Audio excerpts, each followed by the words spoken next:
This video contains subject matter that may be offensive and disturbing to some people. If you are the type to require a warning throughout a video or show, let this message serve as your warning. This channel discusses the harsh reality of true crime.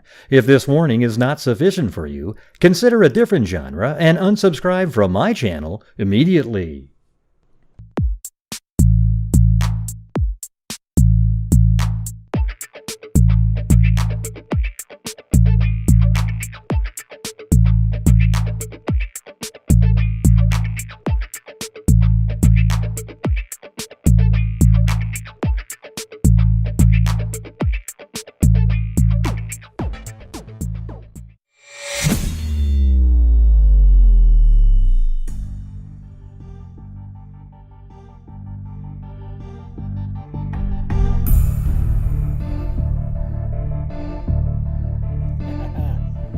Hey, Merry Christmas, everybody!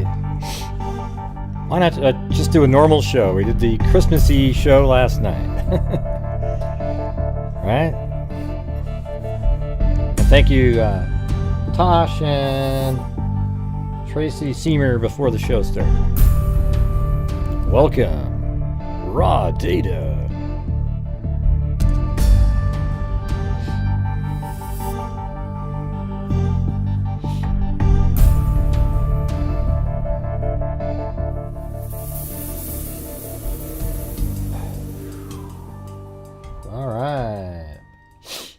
So how was everybody's Christmas? Did you get everything you wanted? My wife's actually working today, so it's kind of, just me chilling out. I made her the Colby beef, though, so she'll get to eat that when she gets home. Snowed in, huh? I like being snowed in, though. I don't like being snowed in with no power, though. That's not good. Hey, thanks, Eugenie.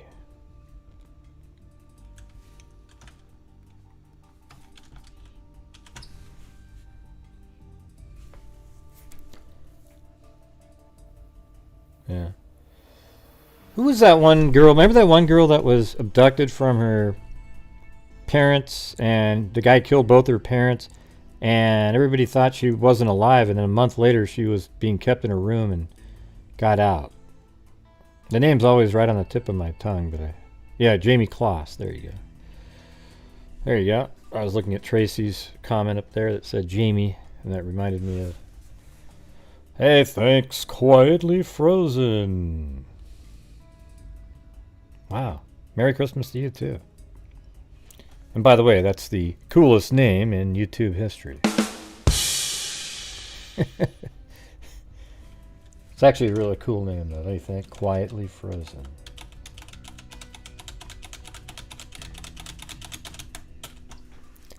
I don't know, man. I like that one.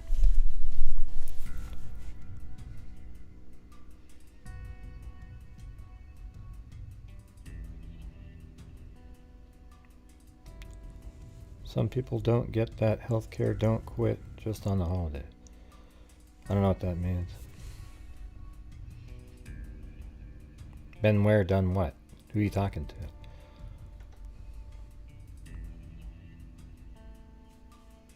Oh yeah, you couldn't see him?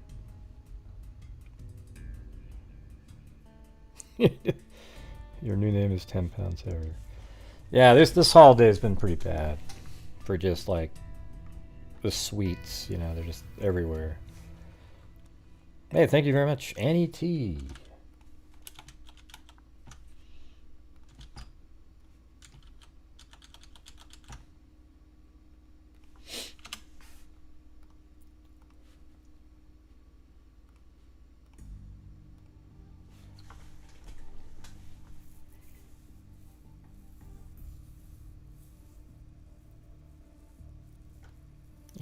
I don't know who businessman. Who you talking to?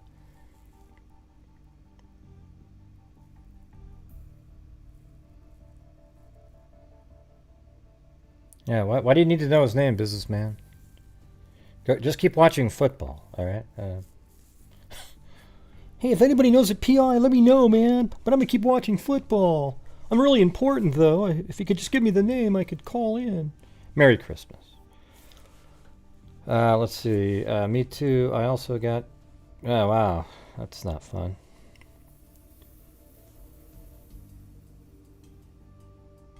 No, I just got Jamie Kloss. Remember that? That's the one I'm talking about.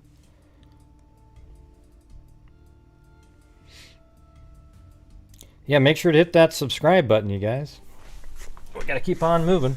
By the way, I do have, before we get on to that, I'll show you my I'm rendering it out, but I'll show you what I put together. It's actually kind of cool, I think. Yeah, so hold on. Alright, watch this, man. This is the new one. I actually was up late at night trying to get the... Yeah, it's kind of hard to explain, but there's like a humanoid person that you bring in, and but watch. So this is the front door of the house, right? You can't tell by looking at it, but it's the front door of the house. So you come in, and then right there is the room that apparently storage was in. Okay. Then look at that. There's the stairs on the left. You go down the hallway here. Open up this room. This is the room where I guess a roommate was living in this one. And then after that, you take a right, and then, you know, I'm just having the person shut the door there, and then go up the long stairs into the living room. And then there's the TV and the couch, right? This is just a walkthrough to, you know, of the house. And then here is Xana's bedroom. And probably likely the bed there, and this is the wall where you see blood coming outside. And then out that door. And then take a right. And here's that U-shaped stairs that goes upstairs. We'll do that first. All the way to the top. And then goes into Kaylee's room, right here. And, you know, I don't know exactly where her bed was, but she had a desk inside of that little cubby hole over there. And then out of this. Then into Madison's room. And then back down the stairs. And then down here, take a left. No, and then this goes into the roommate's room that maybe Dylan lives in. So maybe inside of this room. Don't have any bed or anything set up in there. And then back out into the kitchen. And then out the front door. Or the sliding glass door on the second floor. Wasn't that just cool? I mean, like, so easy to see how it all works, like all the different rooms and everything.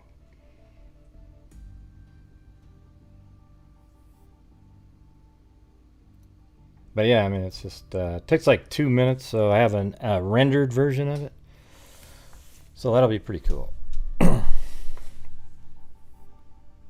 Yeah, I took the time to put these stairs on too to make it look normal with the wood planks and shit. Alright, so that's where that is.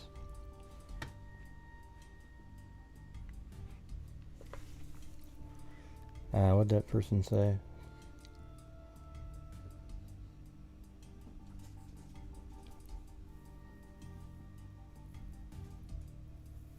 Hung up on me. Right. I think if you gave them another call, they'd answer the phone. Did you try calling back a second time?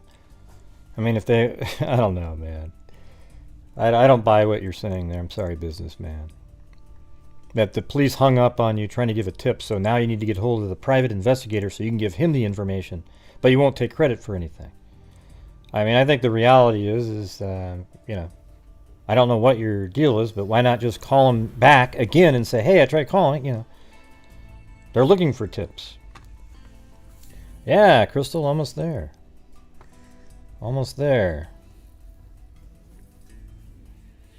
Yeah, I'll probably add, you know, I'm going to put this video out here, but I'll probably add more items and shit just to make it look more realistic in terms of the, you know, what's in the house. But I mean, right now I've got the house pretty much dialed in, so you don't have to worry about that. You know, I mean, it's like that's not a huge element, putting in a poster on a wall, but It does add to the realism of it, for sure. Yeah, that's not even the rendering right here.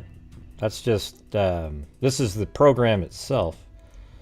You know, each frame has that flashlight look where it fades out on the end, so it's pretty creepy looking. Like if I just played it, you can see how it looks. It actually has more of a, like there's somebody moving around.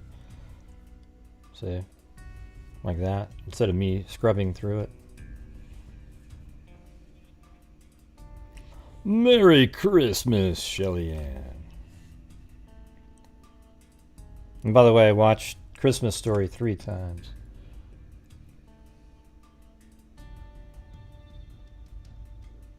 Yeah, doesn't that sort of look kind of real? I mean, even though now it's just a 3D environment.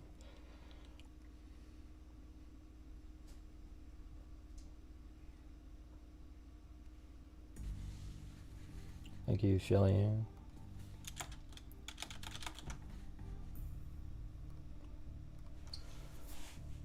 So that's Kaylee's room.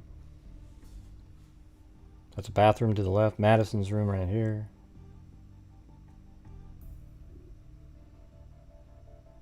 Then down the stairs. Had a little problem with this spot right here. See that weird little... Don't know what that was. If I can get rid of those 2 frames, you probably wouldn't even notice. Then back out. The sliding glass door. So that's the whole house. You know, it's not really like insanely... It's just, you can just tell they put it together in chunks. You know, like this and the floor above were, I think, first, and then they added 2B and 3 at some point.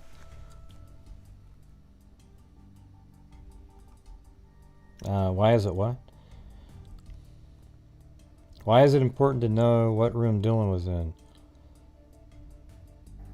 Well, it doesn't really matter tremendously, Mustang Sally, but it just means that the roommates, maybe one of them wasn't on the bottom floor like they said, and then you start wondering if they... Well, I'm not wondering at all. I think the roommates know way more than they've told, than we're being told. They've told police everything. Okay? Police are keeping what they know from us because it probably reveals a little bit even more than you might even guess. Okay? They didn't just get home at 1 and wake up in the afternoon. There's obviously stuff in the middle there. Stuff was going, you know, murders going on in the house. I'm sure one of the 2 roommates woke up or saw something at some point or heard something. And... All right, so anyways, I'm going to get to the main point here. And thank you, Vicky H. and Shelly Ann again. Thank you. Yeah, I mean, you know, just... Hey, businessman, if you really do have a tip, I mean, I don't know if you're trying to draw attention to yourself or whatever, but just call in and give them the information. If somebody hung up on you once, it was probably an accident, okay? If you had something really important for them to hear, okay? But this isn't the place to talk about it or anything like that. If you really feel like you've got a tip, get a hold of law enforcement. There's so many people on social media that type in on Facebook, hey, everybody, I got this really important information. Should I call it in as a tip? Well, yeah, of course you should if you have really important information. But the only reason you made a post was that so you could let everybody know that you had important information that you think is important. And it usually turns out it's some really minuscule thing that leads to absolutely nothing. Oh yeah, well I saw this car one time and it looked like... Okay. Merry Christmas, Alley Cake. Right. You know I'm telling the truth though, right, Lena? I mean, that is the truth, right? I mean, it is... I have it all figured... I mean, here's the thing. I say what all of you think, but don't say it. Okay? That's the truth of it. I say what everybody knows, people that with rational mind knows. I just say it out loud. Okay? The truth is people on social media try to, like, hey, everybody, look at me, look at me, look at me, in the Facebook groups on crimes all the time. And that's why they do the one-upmanship on who can make the corniest angel wing images you've ever seen with the victims. So what happens in a group is you'll have somebody put a picture. Let's say they make Kaylee, Madison, and they put angel wings on them, have them flying up in the sky, which is just, it's ridiculous. All right. So then you'll have somebody realize how much attention they got. And they just love the adulation. The people that make those angel wing posts, they go, thank you, thank you. Oh, thank you so much. Oh, thank you, thank you, thank you, thank you, thank you. And then somebody else will come on and go, hey, I can make these too. Look how much credit they're getting. I got to go make one too. All right, so then they make one, and then there's this competition where then they start not liking each other because one of them got a little bit more likes than the other one, and then, come on, you guys. You know it. That is how it works. It's crazy. It's Looney Tunes. But the problem is when you call people out on that shit, they get angry at you.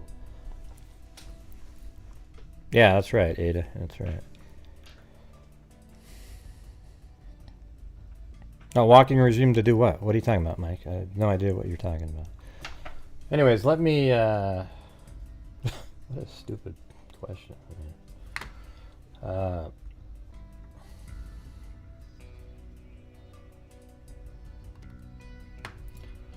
right, I'm gonna go to the Elliot Rodger, and so here's something that might be interesting. We talked about this at the very beginning of this case. Is it possible that the killer in this case is one of those incel types, meaning involuntary celibacy? There used to be, I guess, apparently, based on Wikipedia, it used to be. Let's see, INVCEL, meaning involuntary, but it sounds kind of like imbecile because you would say imbecile. So I think they got rid of the V at some point.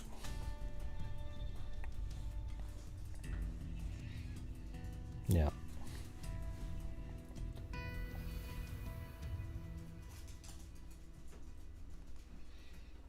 So here's the Wikipedia version. I mean, it just gives you the base. Well, it's actually really in depth. I mean, look at. I don't think I've ever seen more accreditations on a, or sightings. I guess. Look at this thing. 205 on just the term incel. I mean, that's insane, right? But an incel is an abbreviation of involuntary celibate. Is a member of an online subculture of people who define themselves as unable to get a romantic or sexual partner despite desiring one. But I bet you I would just call incels people who are involuntary celibate, whether or not, that have, and I don't know. I don't know if you need to be in an online organization. I think there's probably people that didn't even join an incel group on the internet, and they're still hateful of people. I mean, because you got to admit, like, every single person in the house that these people were murdered in are very attractive college students.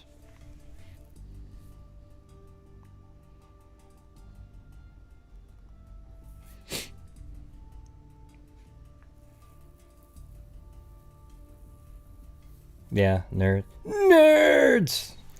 That does remind me of Revenge of the Nerds, and my favorite line was John Goodman, and he said, when they got, let's see, I guess it was when the nerds got them pretty bad, and he said, when you were in your crib, your father looked down on you, and he had but one hope. That you'd grow up to be a man someday. But look at you now. You just got your asses whooped by a bunch of goddamn nerds. Nerds! Now, if I was you, I don't know, man. You got to admit, like, that was the greatest. You got to go watch it again, okay? Revenge of the Nerds was actually funny, okay? And pretty good. Just sort of, but every version later sucked, you know what I mean? He said, in the name of my father, I would avenge myself, or something like that. And then they all took off and laid waste to the Lambda, whatever they were called, fraternity house. All right, but anyways, so they're a member of an online subculture of people who define themselves as unable to get romantic or sexual partner despite desiring one. Discussions in incel forums are often characterized by resentment and hatred, misogyny, misanthropy. I don't know if I use that word for anything. I think that would mean like something like. I guess it's against men too. So misogyny is against women, and misanthropy, you hardly ever hear that term, is against men. Self-pity and self-loathing, racism, a sense of entitlement to sex. God, that's just so Elliot Rodger. I mean, exactly the same guy. And the endorsement of violence against women and sexual active people. The American Society of Poverty Law Center described the subculture as part of the online male supremacist ecosystem that is included in their list of hate groups. Incels are mostly male, heterosexual, and are often white. Although the organization started from a female saying that she was involuntary,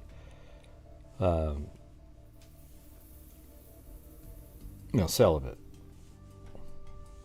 Estimates of the overall size of the subculture vary greatly, ranging from thousands to hundreds of thousands of individuals. Since 2014, multiple mass killings have been perpetrated by self-identified incels, as well as other instances of violence or attempted violence. I would consider this a mass killing here in this 1122 King Road house where all four of those individuals lived: Ethan, Xana, Madison, and Kaylee.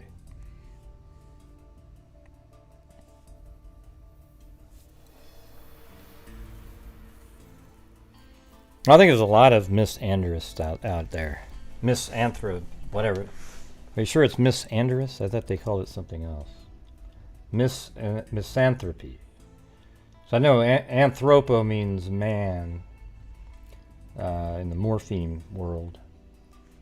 And gin means woman. So I would imagine it means exactly the same thing, just in reverse, that misogyny would be guys that hate women, or I guess they could even be a transgender that hates women, I guess. And then a misanthropy is going to be women that hate men. And you see that on YouTube all the time, in the chat and everything. I mean, here's who I think are women that hate men, is when you make a comment, and there's a woman that makes a comment, and because you disagree and you say exactly the same thing to them as you do to guys, they say, "Oh, you hate women." Okay, well, that means you hate men, because every time they say something, I mean, you go straight to that card, is what that is. I think it's disgusting. All right, so I talk to everybody in here the same, and you got these clowns out there. If you ever say anything at all, somehow it's like women bias or something. What the hell are you talking about? Oh, is that what it is? Oh, they don't like other people? Okay. So is the other one the word that you're talking about? The Miss Andre? Okay, is that it? Okay. Yeah, anthropo. Well, anthropo means man, though, and yeah, I remember that from a class. I don't think so. I don't think it just means human. Although maybe I'm just not remembering it right. I know, yeah, I mean, androgynous, meaning you kind of have a, let me see, hold on. I apologize for my gender. You don't have to apologize for your gender. I'm just saying. I don't know what, we always get all these people. Like, I'd love to open doors for women, buy, whenever I take them on dates, I'd buy the meals every single time. And but now it's offensive to do it, It's like, oh my God, how dare you? Are you saying that I can't afford to pay my own meal? I don't want to have to owe you anything when we're done. I mean, if you buy me a meal, I'm no different than a sex worker because you're expecting something after I buy the... Really? How about you just shut the hell up and enjoy a meal? This is how it's always been. Guys just buy a meal. They're not expecting a damn thing, you fool. They just buy it. Yeah. All right. Again, I just say exactly the reality of the world. That's true what I just told you. Yeah. Well, there you go. And here's the thing for if you're a guy out there and you go out on a date, maybe not in today's world because the doors are, but if you take a girl on a date, I've said this before on my show, and you go and you open her door to let her into her side, and when she sits down, if she reaches over to unlock your door somehow, that's a keeper. If she's one of the ones that as soon as she gets let in just sits down and then okay, forget it. All right? It's almost like a test you could do. Well, Gray, everybody now has the door locked. Well, I'm talking about before, right? When the doors with the ones you could reach over and unlock it. No, that's true, Mazzy. You're just one of the ones that doesn't do that. So you felt embarrassed about it. It's okay though.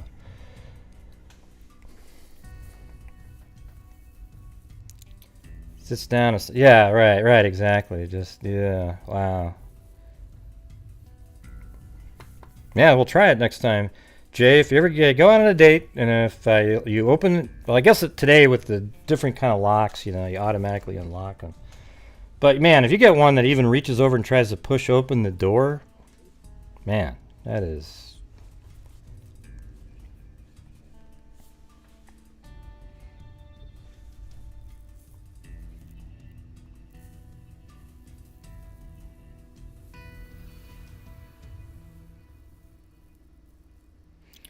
Yeah, well, I agree with what... I'm not sure why After All's comment got removed, but I agree with that one.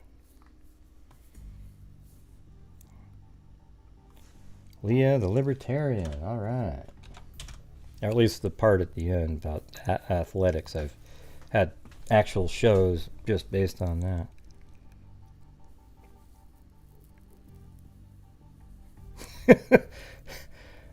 Yeah. Like you open their door. Oh, yeah. Yeah, that's not good. I once had a guy that followed me across town after buying me a drink.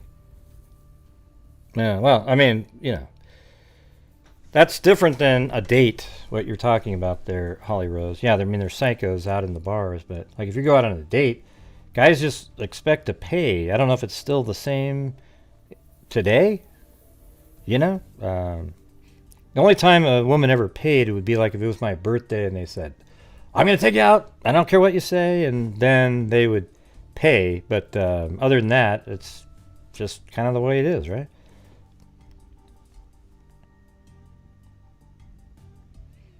All right, so I screwed up on, I just assumed what misanthropy means, but yeah, God, I remember, it seems like from my linguistics class that anthropo meant, I think it does mean man, like man, so maybe that's what it means, like mankind. And then ander, I know that also means A-N-D-R. That's man too, so I don't know. I don't think it just means people. But I could just be remembering wrong after all those years. It was such an interesting class. You actually learn how to spell based on, there's various rules out there. I mean, I think I've said this before, but like the word Like spec, S-P-E-C, means to view. Like as in spectacles. But the word spy is from that. And there's actually a rule called the vowel C deletion with a Y. So then it's S-P-Y. It's really S-P-E-C-Y with a vowel C deletion rule with the word spy. So spectacles and spy are related. The same root in there. It has nothing to do with anything that we're talking about. Yeah, I know. You keep typing it in imperfectly imperfect, but I'm telling you that if I remember correctly, from a long time ago, that there's other meanings in there too.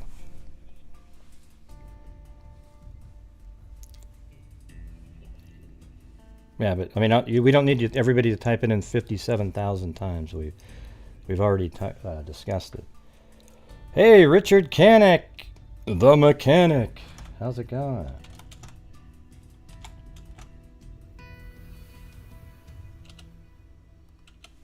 Merry Christmas, mechanic. Richard Canick, the mechanic. Richard the mechanic Canick.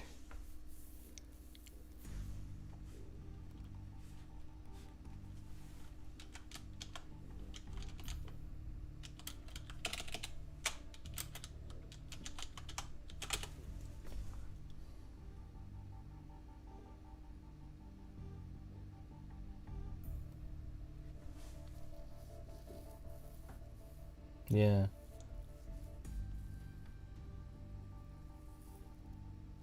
I think it might have been like the word, when I was in school, they said man, which is sort of the same thing, like mankind. So maybe my brain was adding that together.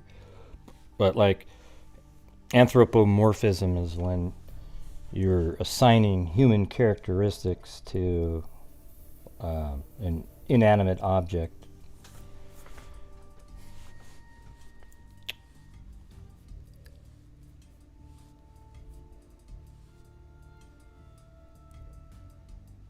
Hey, thanks, Arlene. All right, so then the Daily Mail just put out an article today that Ada sent me. I remember, we've been talking about this already. You know what's weird sometimes? I really do think that there's people out here that sort of hear conversations that we talk about here, maybe even on some other channels, and then they go out and they do something related to that. Because it's just like the odds seem so low. Some of the stuff that you talk about, and then boom, there's somebody. Oh, that's called pareidolia, Tracy. Pareidolia, where you see human, like recognizable shapes in, like basically like seeing a shape in popcorn or clouds or a carpet or on a wall, and it looked like a human being or something. Your mind looks for it, sees it. Yeah, I already said that, Zozo. Yeah. Hey, thanks, Christy.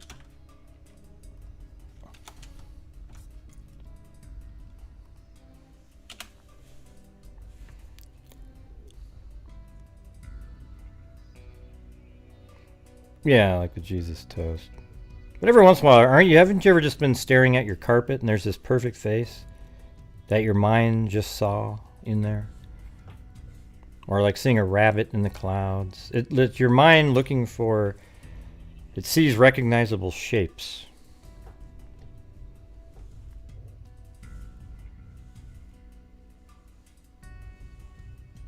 No, I wouldn't doubt it. How simple life, Dave. But anyways, thanks for correcting me on the anthropo thing. I figured it was going to be the opposite, but guess not. That almost seems like a biased article in a way that they wrote it like that. So it was people that hate women and people that hate other people. But we're not going to say that the ones that hate men, because they can't really ever hate men, because men are not hateable. They're, it's I don't know what the term I'm looking for. It's similar to how like I think racism exists in all cultures against everybody, but there's some people out there that don't think it's possible that minorities are racist against other people because they just I think it's because of the status part of it. But to me, that's just so bogus. I've heard statements made by all races, cultures, levels, everything that is they're just racist comments. Doesn't matter what to me, it doesn't matter whatsoever what social class you're in or anything like that at all. Racism just means that you hate somebody else's race merely, or you're biased against somebody else's race because of their skin color, right?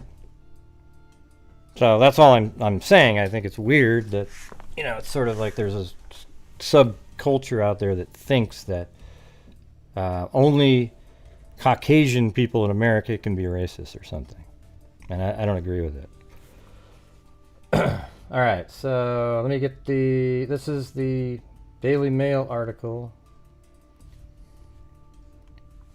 Oh, and by the way, Merry Christmas. Incel, you mean, Brandon? It's involuntary celibate person, meaning somebody who wants to have sex with various people, and mainly they're men who want to have sex with females who aren't able to because they're awkward or whatever, They might say lizard eyes or, Yeah.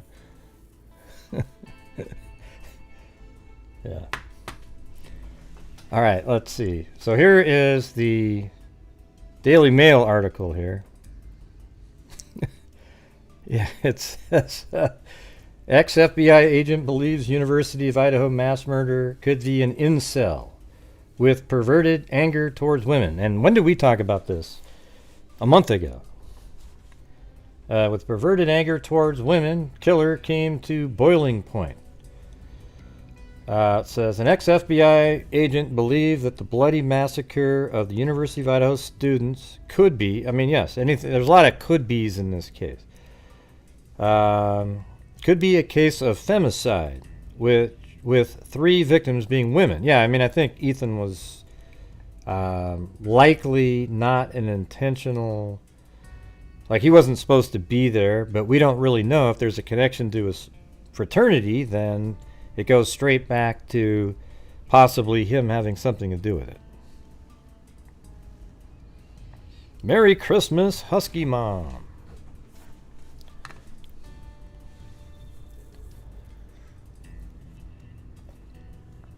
Yeah, this show tonight isn't really bringing in the subs. But if you guys want to go out and share the video, that'd be great. But if you're out there and you like to have true speak, truth. I make errors sometimes, obviously, like all humans do. But I just try to say the reality of the world instead of just, well, that's your reality. Great. No, it is a lot of times. So, you know what I mean? It just is the reality. Sometimes there's a truth out there that people just don't want to, they just ignore it or something. I don't know. It gets kind of weird. I don't know, Cindy. We're just going over this one. Kaylee Goncalves, 21, Madison Mogen, 21, and Xana Kernodle, 20, were stabbed to death, with Xana's freshman boyfriend, Ethan Chapin, 20, also killed on November 13th. Christmas Day marks 6 weeks since the brutal slaying, which have rocked the tiny town of Idaho, Moscow, as cops have yet to name a suspect or make a single arrest. Former FBI agent Jennifer, this lady's everywhere on this case. She's almost becoming like a psychic is. She has a different theory on every channel and hoping to God that one of them comes out true. But former FBI agent Jennifer Coffindaffer claims that investigators will be looking at everyone associated with each victim, but believes that it could be a very outlying individual because of the lack of an arrest. Yeah. That's what we've been saying is the longer it takes here, the more it sort of points to somebody outside of any known, their social group. Then you're getting closer to the Serial killer realm at that point, right? I mean, I would call incels in that same category. You know, somebody plotting and planning, even though they're just like a mass killer.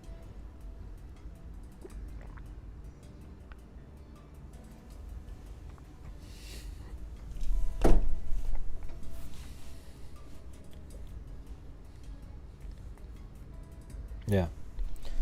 She also believes that the killer could have built up anger against one or more of the slain students. Boy, that doesn't sound familiar. But added that her main theory is that the killer is someone with perverted thoughts and anger towards women. Involuntary celibates, or incels, are part of a misogynistic subculture on shady online forums where users exchange fantasies about rape and mass murder. Speaking to Newsweek, she said they are known as incels, which means involuntary celibate, who has watched this house, who is seeing all of these beautiful girls go in and out, and their rage and their own personal horrific desires they realized that night. Somebody still in the area, somebody that has seen these beautiful girls because only girls live there, right? An individual with absolutely horrible, murderous desires against these women, a femicide type case, and it came to a boiling point combined with an opportunity. Femicide can be split into two categories, intimate and not intimate, with the former relating to the killing of a woman by current or former partners. Non-intimate means the killing of women who they were not close with, Coffindale adding that the killer may have been someone who knew the victims very closely, or very loosely, excuse me. Yeah, and that's sort of what we were talking about. Remember the other day when I was telling you, like, it could be somebody that was just, I mean, this is almost a quote, what I said a few times recently, was this could be somebody, could be somebody that is, there was no signs that made him suspicious to anybody, but he was just sort of this guy on the fringes of their group, but he's always so interested and attracted, and he just, he believes that he could have had one of them if it wasn't for the rest of those people. So that sounds really similar to what she's saying here.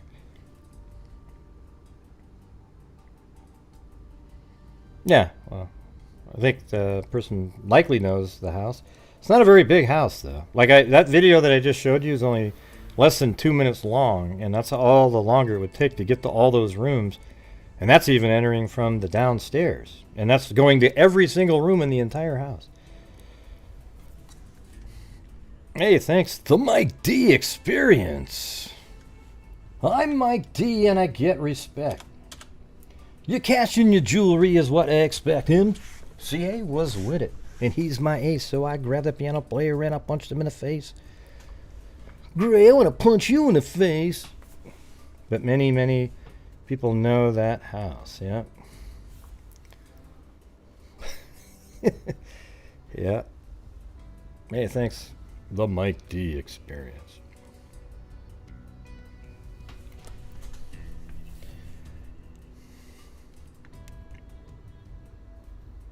She continued, in other words, the people there might not even know him other than he was around at the peripheral. I mean, look at that.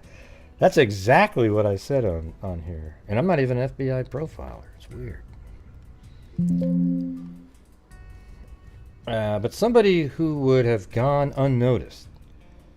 So you have a perfect storm that night, and this person familiar with the house, familiar with when they came and left, and familiar with the area to be able to leave quickly, familiar with the tree line of where they could have surveilled the house and of themselves, and they've acted on. The former federal agent justified her point by pointing to the murder of Michelle Martinko, who was killed in 1979 when she was 18. Was 18 something in Cedar. It says Ion, but I think they meant in Cedar Rapids, Iowa. I think didn't we cover that one?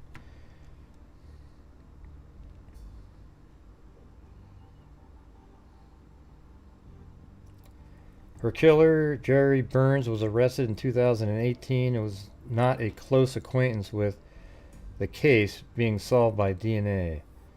The new theories come as ex-boyfriend of a victim in the Idaho student murders is heartbroken that half of America thinks he slaughtered the love of his life, and 3 of her friends, a relative, has said. Well, the thing is, I would say that the Goncalves, when they came out and said, "Why are they looking at him?" referring to the police, well, they let people know that the police were actually looking into him because, yes, he's the last person that the girls tried to attempt to call all the way up until 2:52 in the morning.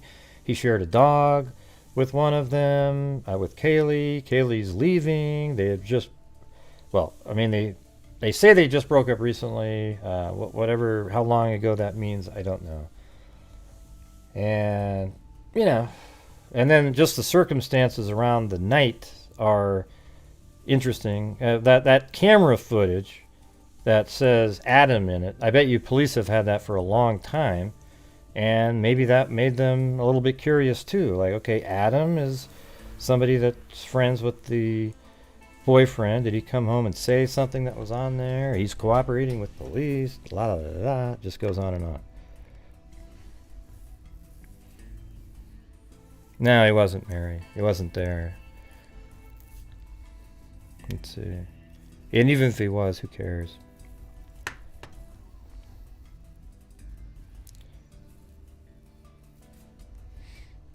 Let's see. Decour was ruled out by police soon after. It wasn't really soon after, actually. Atrocity, but has been dogged by ridiculous conspiracies, his aunt Brooke Miller said. Yeah, I don't do... My theory that I put out is not a conspiracy. It was just purely based on the information that was out there. Cops have so far discerned that the slayings occurred between 3 a.m. and 4 a.m. and not much else.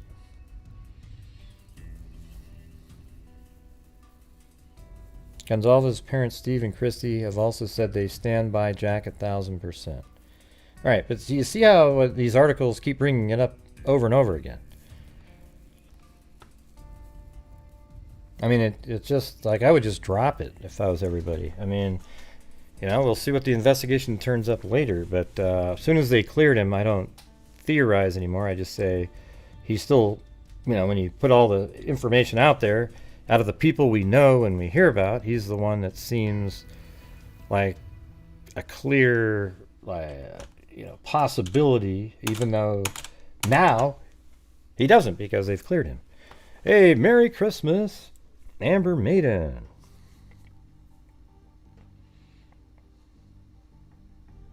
Well, yeah, we all wonder that, Lourdes.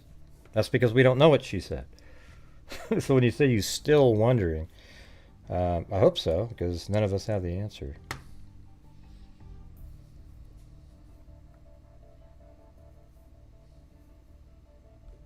See, this is sort of interesting here. Like,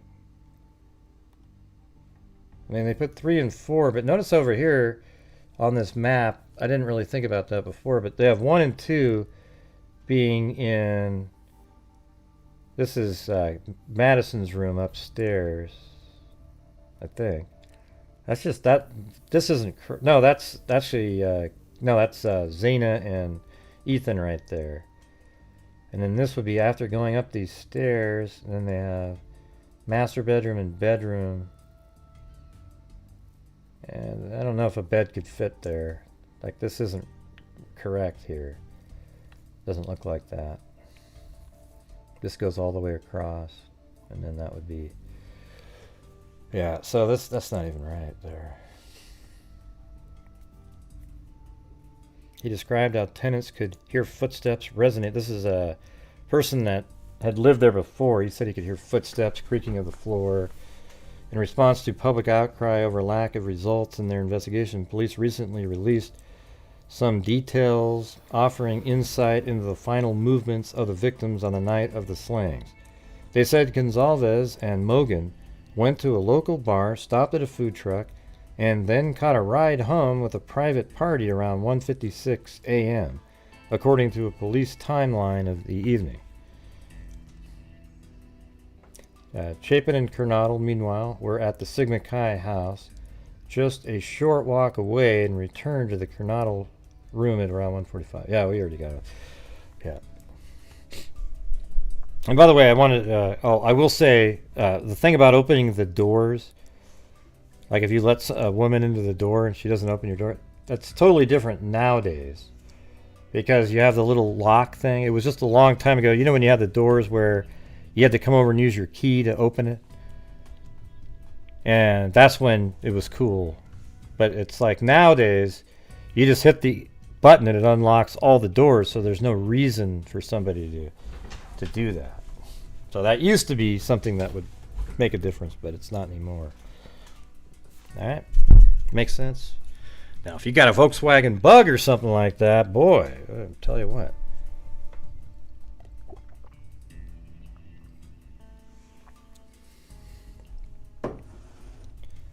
Huh? Mustang? What's Mustang Sally? What are you talking about? Because you're responsible. Some people's lives are being ruined for no reason. Who are you talking about, Steph? What's the problem with you?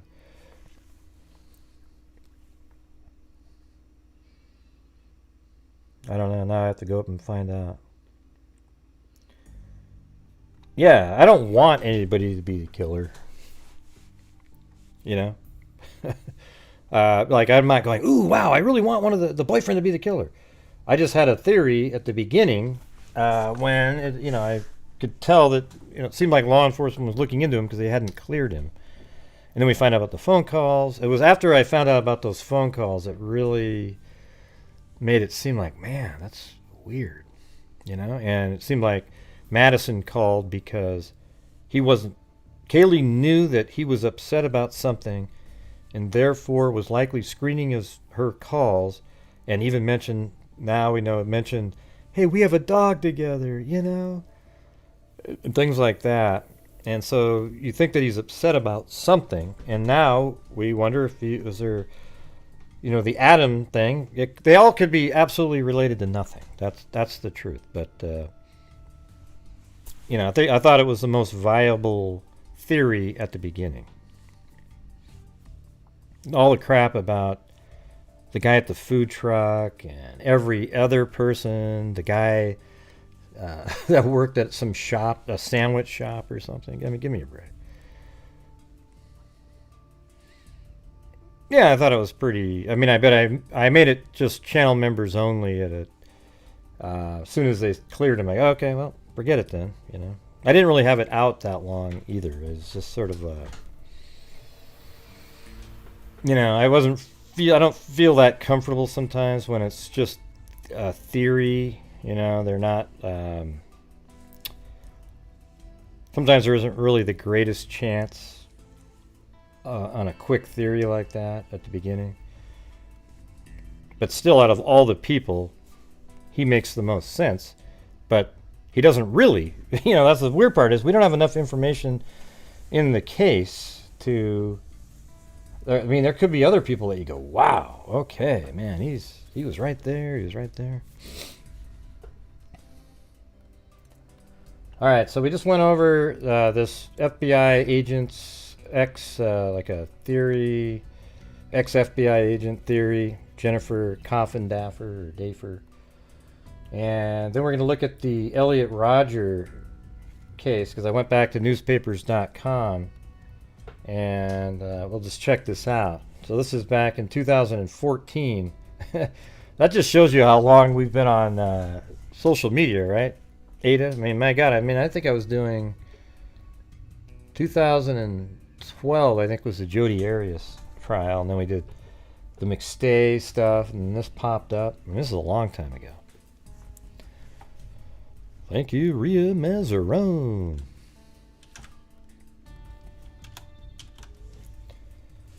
A 22-year-old college student taped a chilling video vowing a day of retribution against women who had sexually shunned him, then went on a murderous rampage Friday night in the seaside college community of Isla Vista, close to the University of California, at Santa Barbara.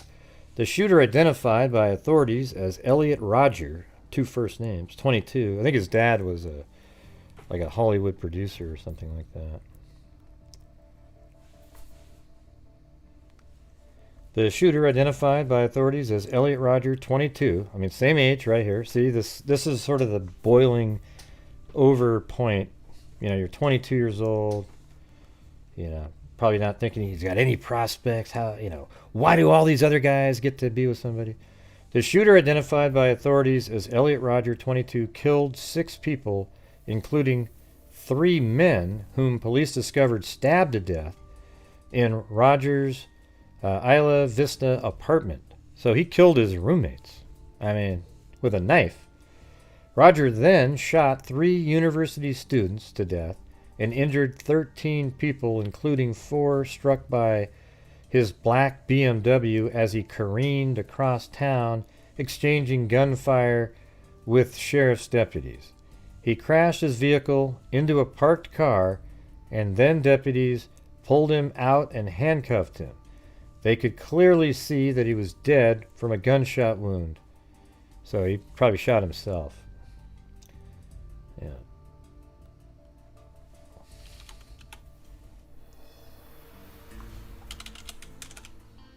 I'm just going to go over this like we do the newspaper shit from before. Barely 24 hours before the killing rampage, Rodger, a student at Santa Barbara City College, had posted a video on YouTube in which he sat behind the steering wheel of his black BMW and for 7 minutes recounted the isolation and sexual frustrations of his life, pausing for an occasional self-mocking laugh. He spoke of the women who rejected him, the happiness he saw around him, and his life as a virgin at the age of 22. He called his message Elliot Rodger's Retribution and said it was the last video he would post. It all has to come to this, Rodger says, his voice at once placid and chilling. Tomorrow is the day of retribution. The day I will have my retribution against humanity, against all of you, for the last 8 years of my life, probably ever since puberty, ever since I hit puberty, I've been forced to endure an existence of loneliness, rejection, and unfulfilled desires, all because girls have never been attracted to me in those years. I've had to rot in loneliness. I do not know why girls aren't attracted to me, he said, but I will punish you all for it. On Friday at 9:27 p.m. in this town just north of Santa Barbara, the police said that Rodger started what turned out to be the second part of his revenge, which began shortly after he left his apartment, the first of the 12 crime scenes along Rodger's route. Witnesses said they saw 3 body bags being taken out of the apartment complex. The police said all 3 victims had been stabbed multiple times. Sheriff Bill Brown of Santa Barbara County described it as a pretty horrific crime scene. In addition to the video, Rodger had prepared a 140-page manifesto. I actually have that, laying out his plan for the killings, starting with luring potential victims to his apartment. We have obtained and are analyzing. And by the way, everybody, when you see me blinking and stuff like this all the time, I've got a issue with my eyes. They're really, they get really dry, and I don't know. Sometimes when I'm reading, they're open a lot. So I got people out there. God, why does Gray blink all the time? God, why does he blink? Well, I don't know. I mean, why are you an idiot? I don't know. It's strange when people actually care why you blink. You know, I mean, I do have dry eyes, all right? We have obtained and are analyzing written and videotaped evidence that suggests that this atrocity was premeditated mass murder. Rodger's decision to target women.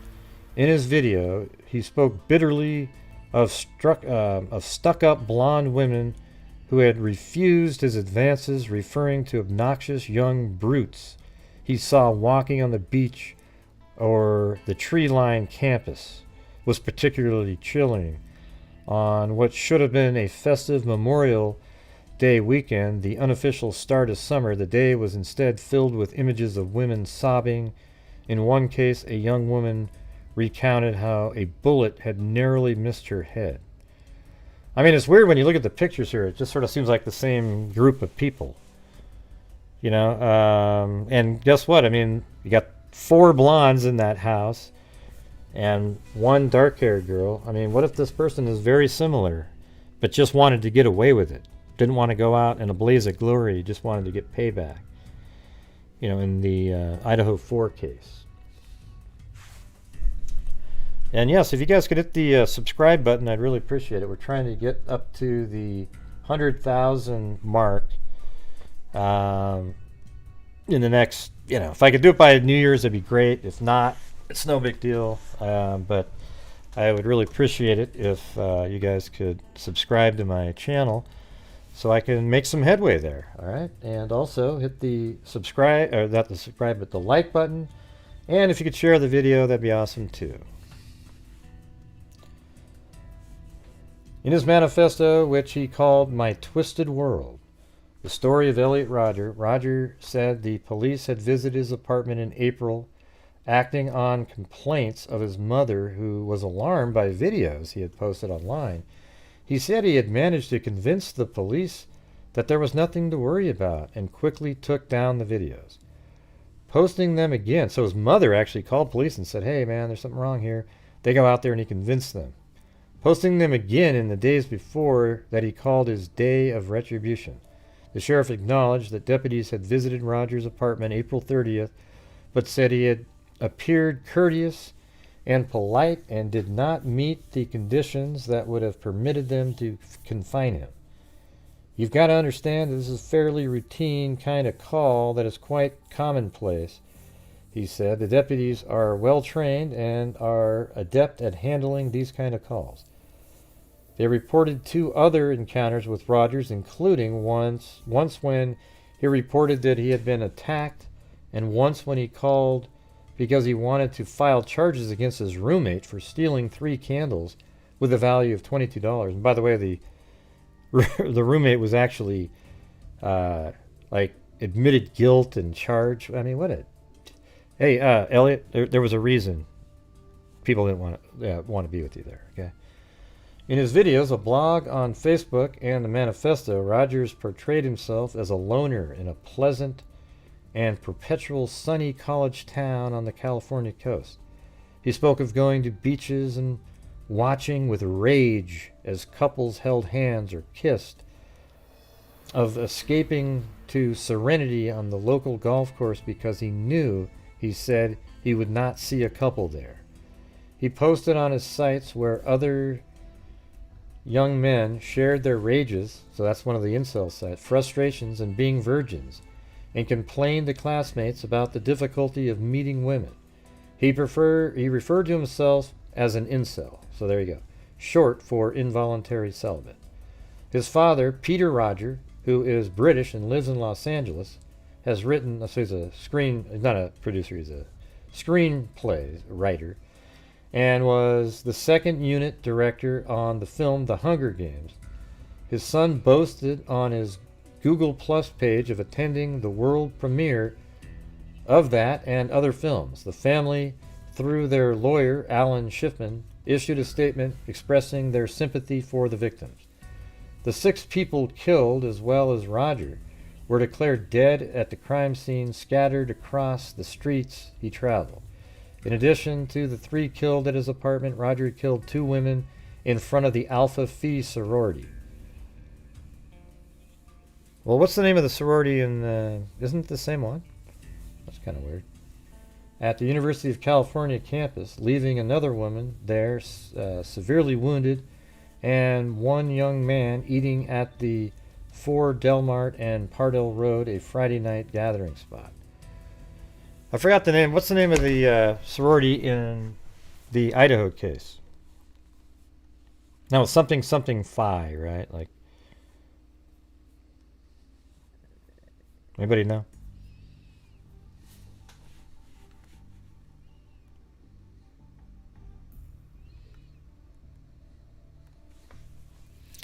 So that's the same one then? Oh, Alpha Pi. How come you guys are all typing in different ones? Can I ask that? Up there it says Alpha Pi, then Pi Phi, then Pi Beta Phi, then Sigma Chi is a fraternity. Never mind. I'll look it up myself. Leaving another woman there, severely wounded, and one young man eating at the... we did that. The identities of the victims were slowly emerging, some in distraught postings on Facebook by devastated parents. Veronica Weiss, innocent victim of the Goleta shooting rampage last night, read a posting by Bob Weiss. Another was Katie Cooper. Yeah, so anyways, this guy just went around and killed all these people.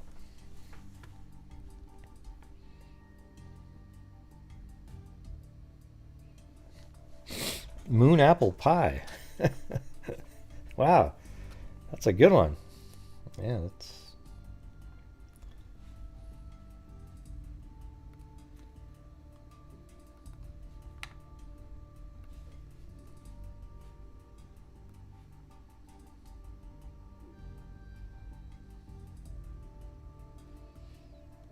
Yeah. A gunman who documented his rage against women for rejecting him killed 6 people and wounded 13 others during a spasm of terror Friday night.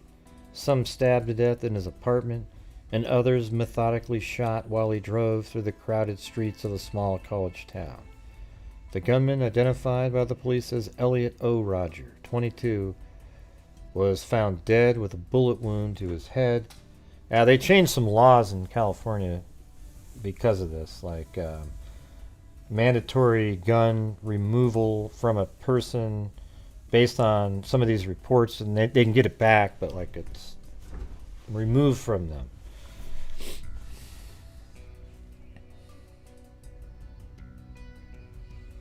Okay, so they're in Alpha Pi and Pi Beta Phi. Yeah. I think we just called them Pi Phis without the beta in the middle. And Alpha Phi, they all have stupid nicknames, you know. It's dumb.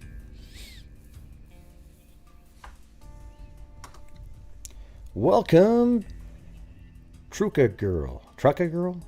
Trucka? Or how do you say that? Like a trucker? Trucka Girl. Yeah, I've got them all. Cherokee Girl. I have had these since then. I mean, like, I downloaded them off of YouTube when they were. Let's see.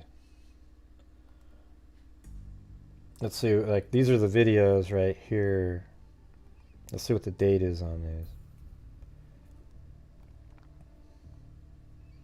Yeah, look at that. May 24th, 2014. That's when I got it.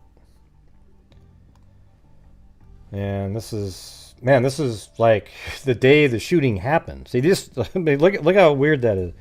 So we got these videos off of YouTube the day of the shooting, and these articles come out the next day, right, in the paper. But already online on the 24th of May, they were talking about him. So I quickly downloaded all of the videos that he had on there. I know. It was pretty sweet. So let's take a look at some of these. Although, let me look one more time at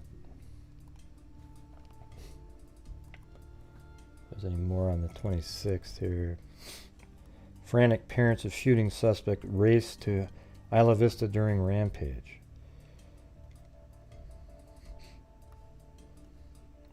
Yeah, look at it. One of Elliot Rodger's roommates, Hong, was among the first 3 killed. Sheriff officials mentioned at a Saturday news conference that Rodger contacted authorities to report his roommate allegedly had stolen his candles. Santa Barbara District Attorney Joyce Dudley said Hong was that roommate. Hong, 20, was charged with petty theft, and Dudley said he pleaded guilty. I mean, you charged somebody, Elliot Rodger, for 3 freaking candles? What a joke. Jesus. George Chen, 19, was among 3 young men found dead with multiple stab wounds in Rodger's apartment, the Santa Barbara Sheriff's Office said. So, look at Elliot Rodger, who is not big at all. He's just an absolute twerp. And he killed 3 men in his apartment. And maybe when they were even sleeping. I don't know. I remember more detail about how that went down at one time. I can't remember now. Investigators were trying to determine whether he was also a roommate or was visiting at the time of the attack. Hold on a second.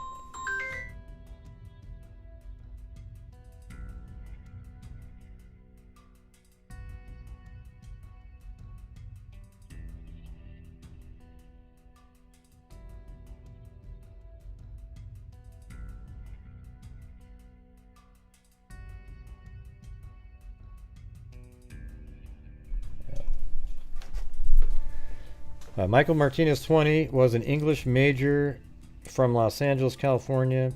Or, no, excuse me, Los Osos, never heard of that, California, who planned to go to London next year and to law school after graduation. His father, Richard Martinez, said at a Saturday news conference. He pulled out a photo of his son. I mean, doesn't this sound so similar? You know, like how it affects everybody?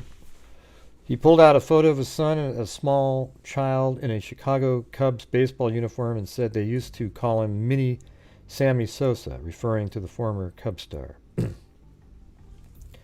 Chris was a really great kid, Martinez said, asking anyone who knew him. Friends said Michaels Martina, who was a resident advisor at a dorm last year, was the kind of guy who would welcome strangers into his home. Veronica Elizabeth Weiss, 19, was first-year student from Westlake Village, California. She was always a happy person, said Eric Persley, who worked with Weiss at Target store in Thousand Oaks. Weiss was a water polo player at Westlake High School who earned league honors during her senior year, according to the Thousand Oaks Acorn newspaper.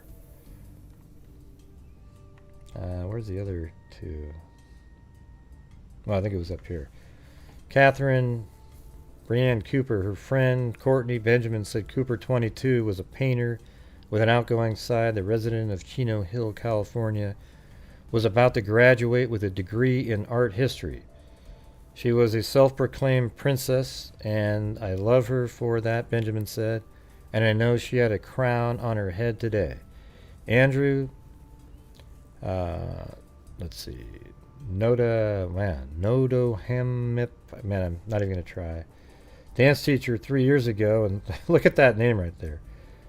Nodo Hamip Projo. I was looking forward to graduation but planned to stay in town another year, he said. She was a lot of fun, super forward, he said. Cooper graduated from Ruben S. Ayala High School in Chino. And then Cheng Yan Hong, I think that's the ones in the roommates. One of Elliot Rodger's roommates. Hong was among the first 3 killed. Okay, that's the one where he got charged. And I think Wang 20 of Fremont, California, was among the 3 young men Rodgers killed, authorities say. Investigators were trying to determine whether he was also a roommate. So these 3 guys right here are the ones that he killed as roommates.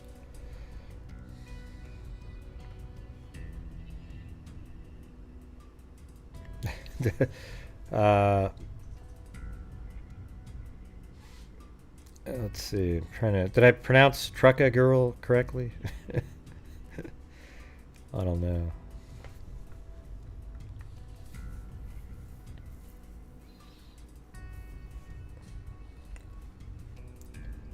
Yeah, we'll watch some of these videos of this guy.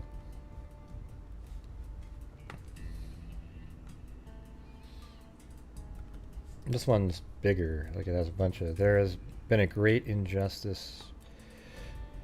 I mean, I think there's been details of what he did inside the apartment and, you know, driving down the street and so forth. But I'd rather just go play some of these videos that he put out.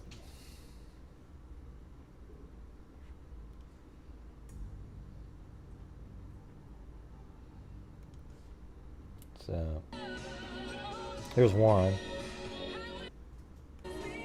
I don't want to get the. See, there he is, just driving around. I want to get the one that doesn't have music. Is it this one? This one that's 6 minutes 22 seconds. Hey, Elliot Rodger here. Today I'm at the golf course. I think he's part Asian. Hey, Elliot Rodger here. Today I'm at the golf course. Though I don't actually play golf, I only come here to admire the whole beauty and serenity of the place. It's truly spectacular. And it's one of the few places where I can come and truly have a sense of escape. It's my place of refuge. Look at how marvelous it is. It provides a spectacular view of the mountains. And on the other side,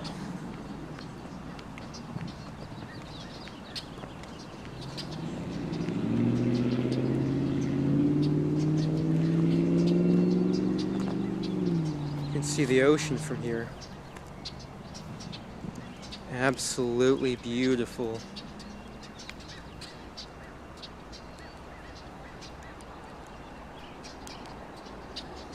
This world is such a beautiful place.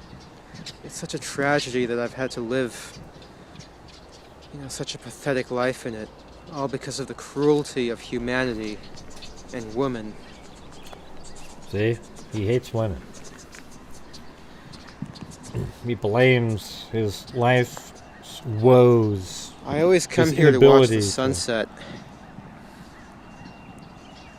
This is my usual sunset spot, mainly because there's rarely any young couples here that I would get jealous of. This guy.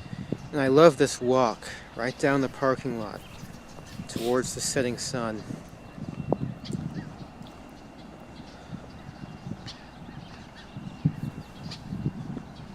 It's my last enjoyment in life. I can't enjoy anything else. 141 pages. My life is so lonely and mundane. I have no friends, no girlfriends, no love, no sex. Yeah, so what if it's somebody like that, though? Do you guys think... I think there's a... Let's do a poll here.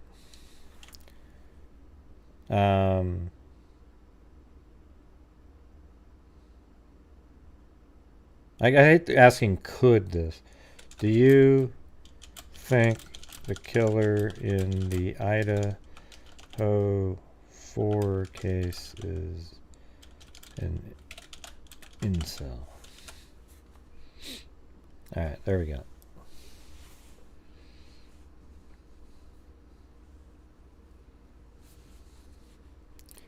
Are you being sarcastic? 86753.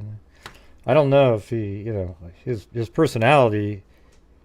I mean, here's the thing, man. If you ever dated him and you left, you'd be killed. I mean, this guy is a nut. All I have is this.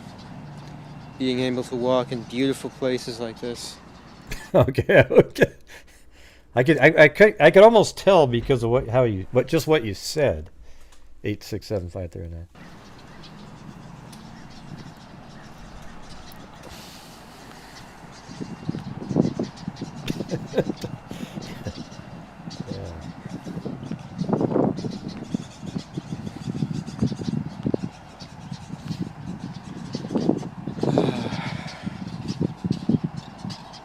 really calms my mind.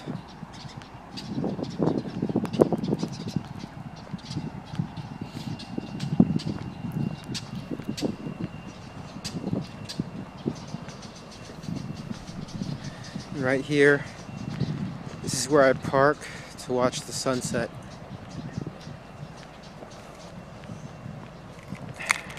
Respects what dog, Sandy? What are you talking about? You're not talking about the one Oh, in check the it Idaho out. case, are you? There's me. In all my fabulousness. Oh yeah. Elliot Rodger.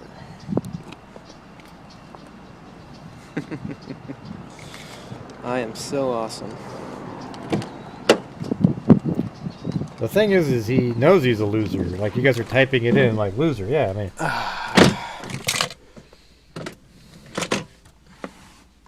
But he thinks even though he is Here like we that, are. somebody should like him anyway. Best view of the place. He does that little Look at mocking laugh a lot. I don't know if it's real. Seems fake. He killed 6 people. 3 roommates and 3 people. 2. I mean, He was trying to kill a bunch of world women is so driving marvelous, around. But he killed, full of I think, beautiful 4 places guys like actually. this. But And yet, all I can do is just I wonder why he killed his sit by roommates. myself and Why not just admire drive away them. and start shooting people? I mean, I don't know why he killed his. I'm not I mean, it's allowed sort of out of to the. enjoy Like, doesn't make life in sense. this world. All because I've been cast out. No one likes me. No one accepts me. All my life I've been struggling to fit in with the popular kids. I've been struggling to get a girlfriend. No one has ever accepted me.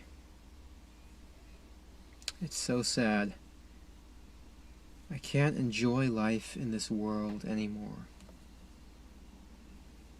Every time I go out, I always have to see these young couples, and I get jealous of them. They remind me of exactly what I'm missing out in life. Sex, love, companionship.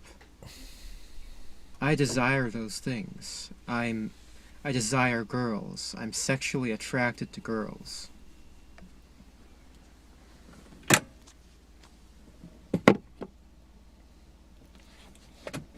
But girls are not sexually attracted to me. And there's a major problem with that. A major problem. That's a problem that I intend to rectify. I, in all my magnificence and power, I will not let this fly. It's an injustice that needs to be dealt with.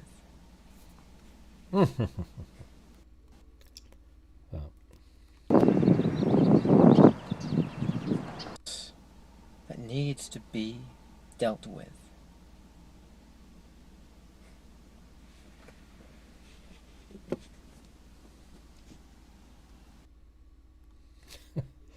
As crazy as you get.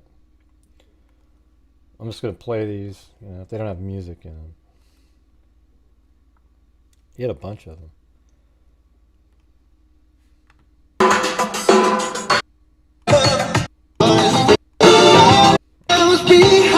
Okay, I like that song. I don't want to ruin it by watching that guy.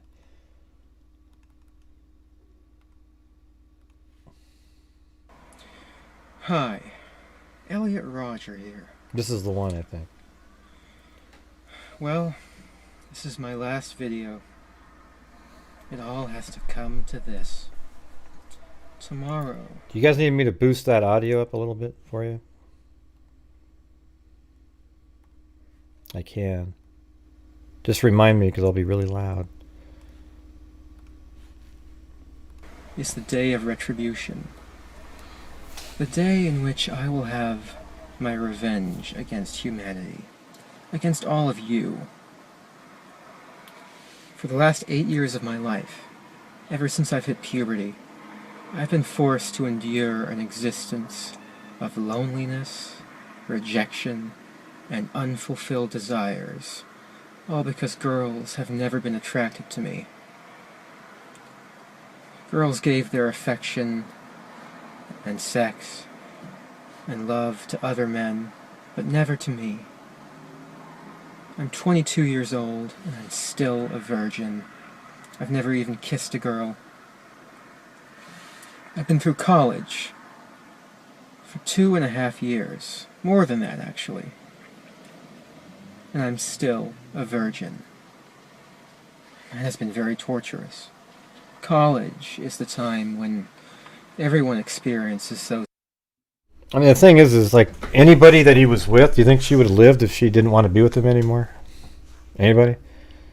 I mean, my God, it would have been finally somebody. Oh, how dare you leave? I can't. I guarantee it. He would have killed whoever he was with, and they didn't want to be with him anymore. Things such as sex and fun and pleasure. But in those years, I've had to rot in loneliness. Well, he's dead, Peggy, so... It's not fair. Yeah. You girls have never been attracted to me.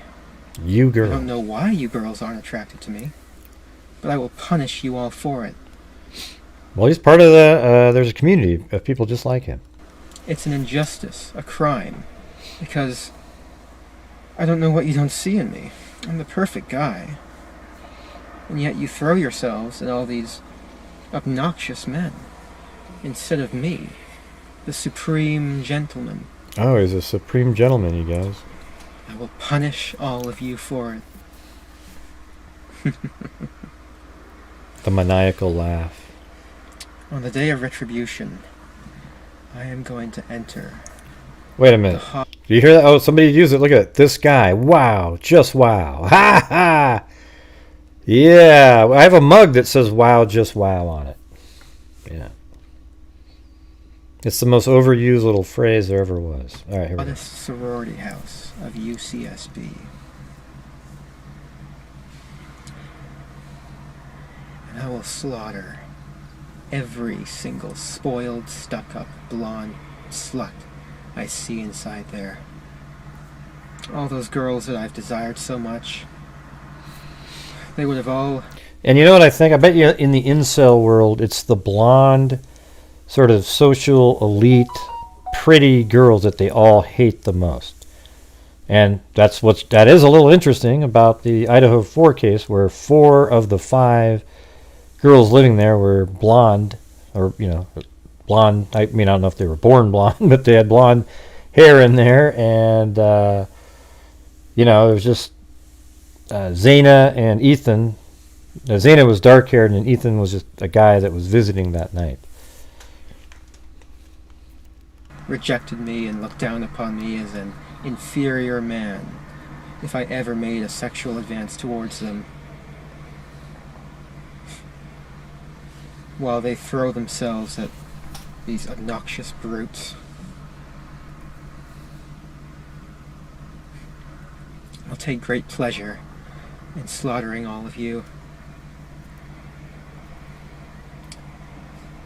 You will finally see that I am, in truth, the superior one. The true alpha male.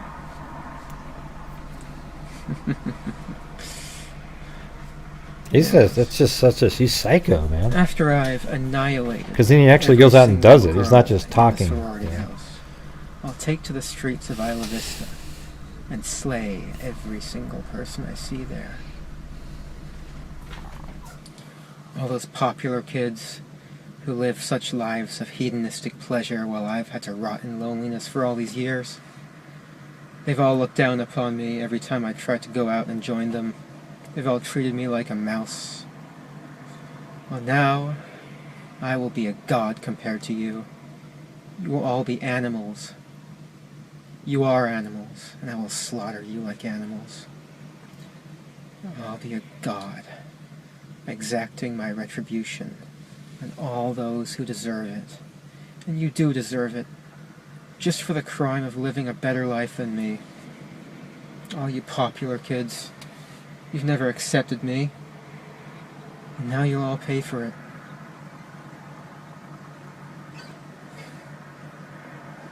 And girls, all I've ever wanted was to love you and to be loved by you. I've wanted a girlfriend. I've wanted sex. I've wanted love, affection, adoration. But you think I'm unworthy of it. That's a crime that can never be forgiven. If I can't have you, girls, I will destroy you.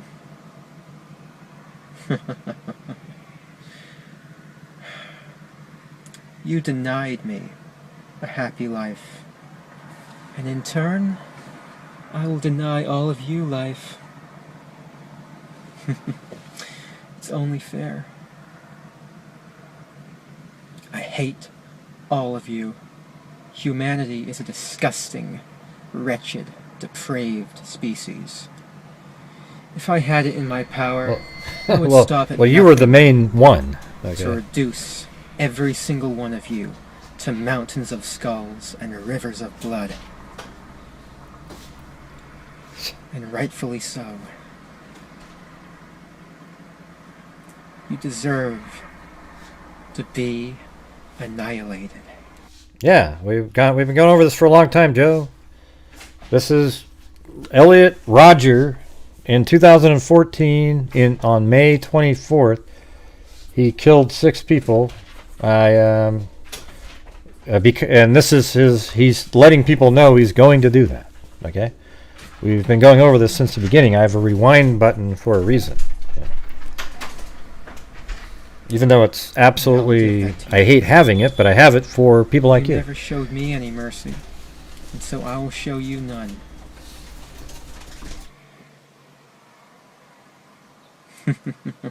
I will destroy you.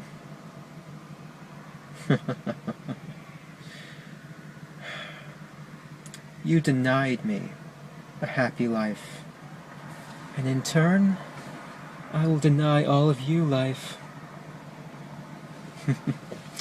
It's only fair.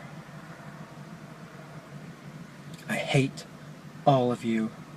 Humanity is a disgusting, wretched, depraved species. If I had it in my power, I would stop at nothing to reduce every single one of you to mountains of skulls and rivers of blood. And rightfully so. You deserve to be annihilated. And I will give that to you. You never showed me any mercy, and so I will show you none.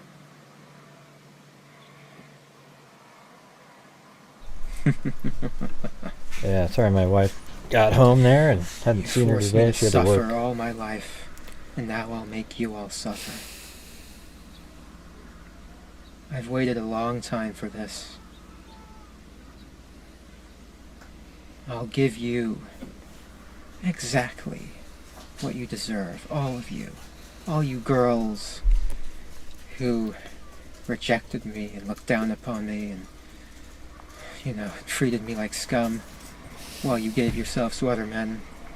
And all of you men for living a better life than me. All of you sexually active men. I hate you. I hate all of you. And I can't wait to give you exactly what you deserve. Utter annihilation. Yeah, so he wanted to kill both men and women, but he hates guys because they get to enjoy the thing that he doesn't get to have, and then he hates women for never being attracted to him to give him what he desires. He's just, for him, it's all about him not being able to get sexual gratification with a woman, so he blames all the guys that get to do that, and then blames the women for not. He's nuts, man. I am. Did he? That's how it ended, I think, right? For living a better life than me. All of you sexually active men. I hate you. I hate all of you. I can't wait to give you exactly what you deserve. Utter annihilation. I am. See, it cuts off right there. That's where it ends. All right, so you got that one, and then here's this one here. These are all on YouTube. I downloaded them at the time. Like, for example, this one right here. Well, the one we're looking at right now, I downloaded these on Saturday, May 24th, 2014. The same day of the shooting, I think. And they're just, I have them in a folder here, so I'm not going to be able to play this. Got the music in there. He doesn't say anything. But here's another one of him. Elliot Rodger here. Just sitting in my car right now after watching that beautiful sunset descend beyond that hill up there. Enjoying a nice vanilla latte. I don't know what the date that he put this one out there, but oh yeah, that's nice. Makes me feel all pumped up. Why do you guys keep saying he's gay when he clearly says he likes women? About how I mean, it's possible he was, but I mean, what difference does it make? All because girls haven't been attracted to me.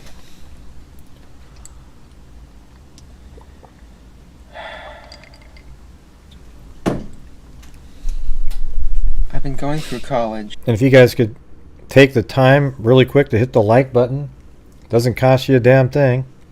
You just stick out your thumb and press it. If you don't have a thumb, use one of your other fingers. If you're handless, put your nose against the screen and press. If somehow your nose got blown off as well, then do maybe one of your toes, do something. Somehow, see if you can hit that button. And I'm just joking around, of course, right? But if you could hit that, if you could hit the like button for me on Christmas, that would be great. Okay. Also, subscribe if you're not a member of this channel. I put out a lot of, I think, content that's above what you see on other channels on cases where I literally, I try to make it feel like you're there. I mean, if you're just getting here, for example, where is that? This is what I'm making currently. So I have the 3D model of the entire house, and this one just is a walk through the house. This is the front door of the house, right? At 122 King Road. As soon as you enter the door, to the right is maybe where a roommate lived, or it was storage. We don't know. Then you come out of that room and you walk forward here. I'll just play it. And this is where another roommate actually lived. Okay? And then goes out of this, takes a right, shuts the door really quick, then goes up the stairs, up into the living room. All right? Then there's where the couch and the TV is. Hard right over here to Xana's room where Ethan was in there. I think the bed was likely right where we're seeing it here because the blood that was outside was right against that wall outside. Then out of that room, back into the living room, take a right down this one little step into floor 2B, and then up the U-shaped steps to the third floor, where on the left here is Kaylee's room. And apparently she wasn't there, but maybe the dog Murphy was in there. Then this is Madison's room, where both Kaylee and Madison were apparently found on the same bed, dead, murdered. And then you go back down the U-shaped steps from the third floor, and then from here into the other room that we don't know if Dylan was living in this room. This is the other room right into the kitchen here. But wouldn't that make sense that you could hear really easily somebody coming in to that house if you were in this room? Okay, so let me go back. Way over here. Okay, down the steps, and then there's that room right here where look at this room. So when we're exiting, check out what this would look like.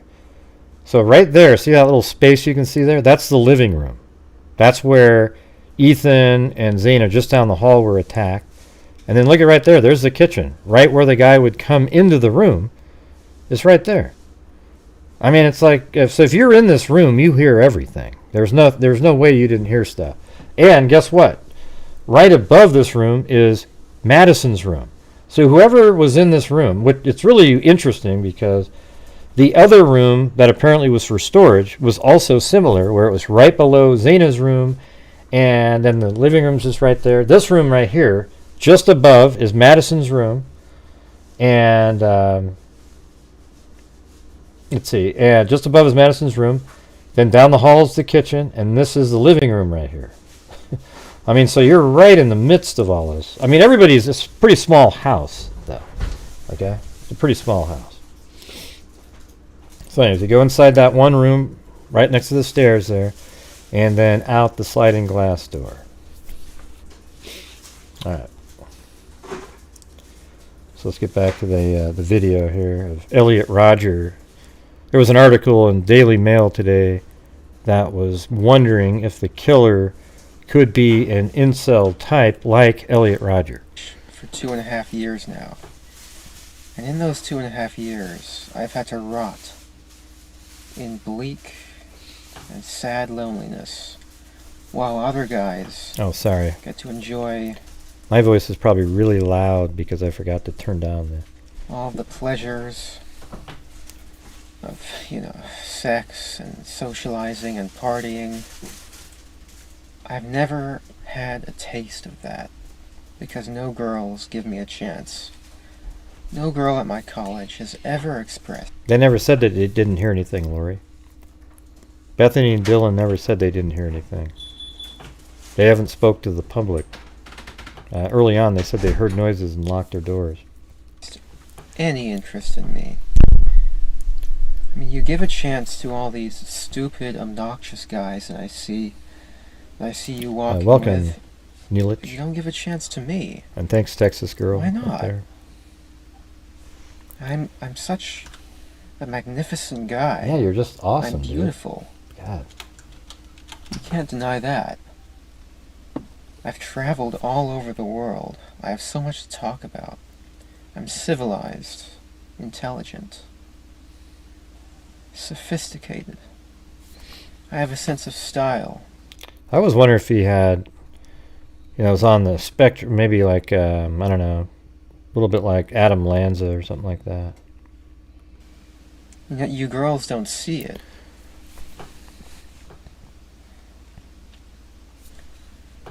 Hey, thank you. And every single Shandell. day, I have to be insulted.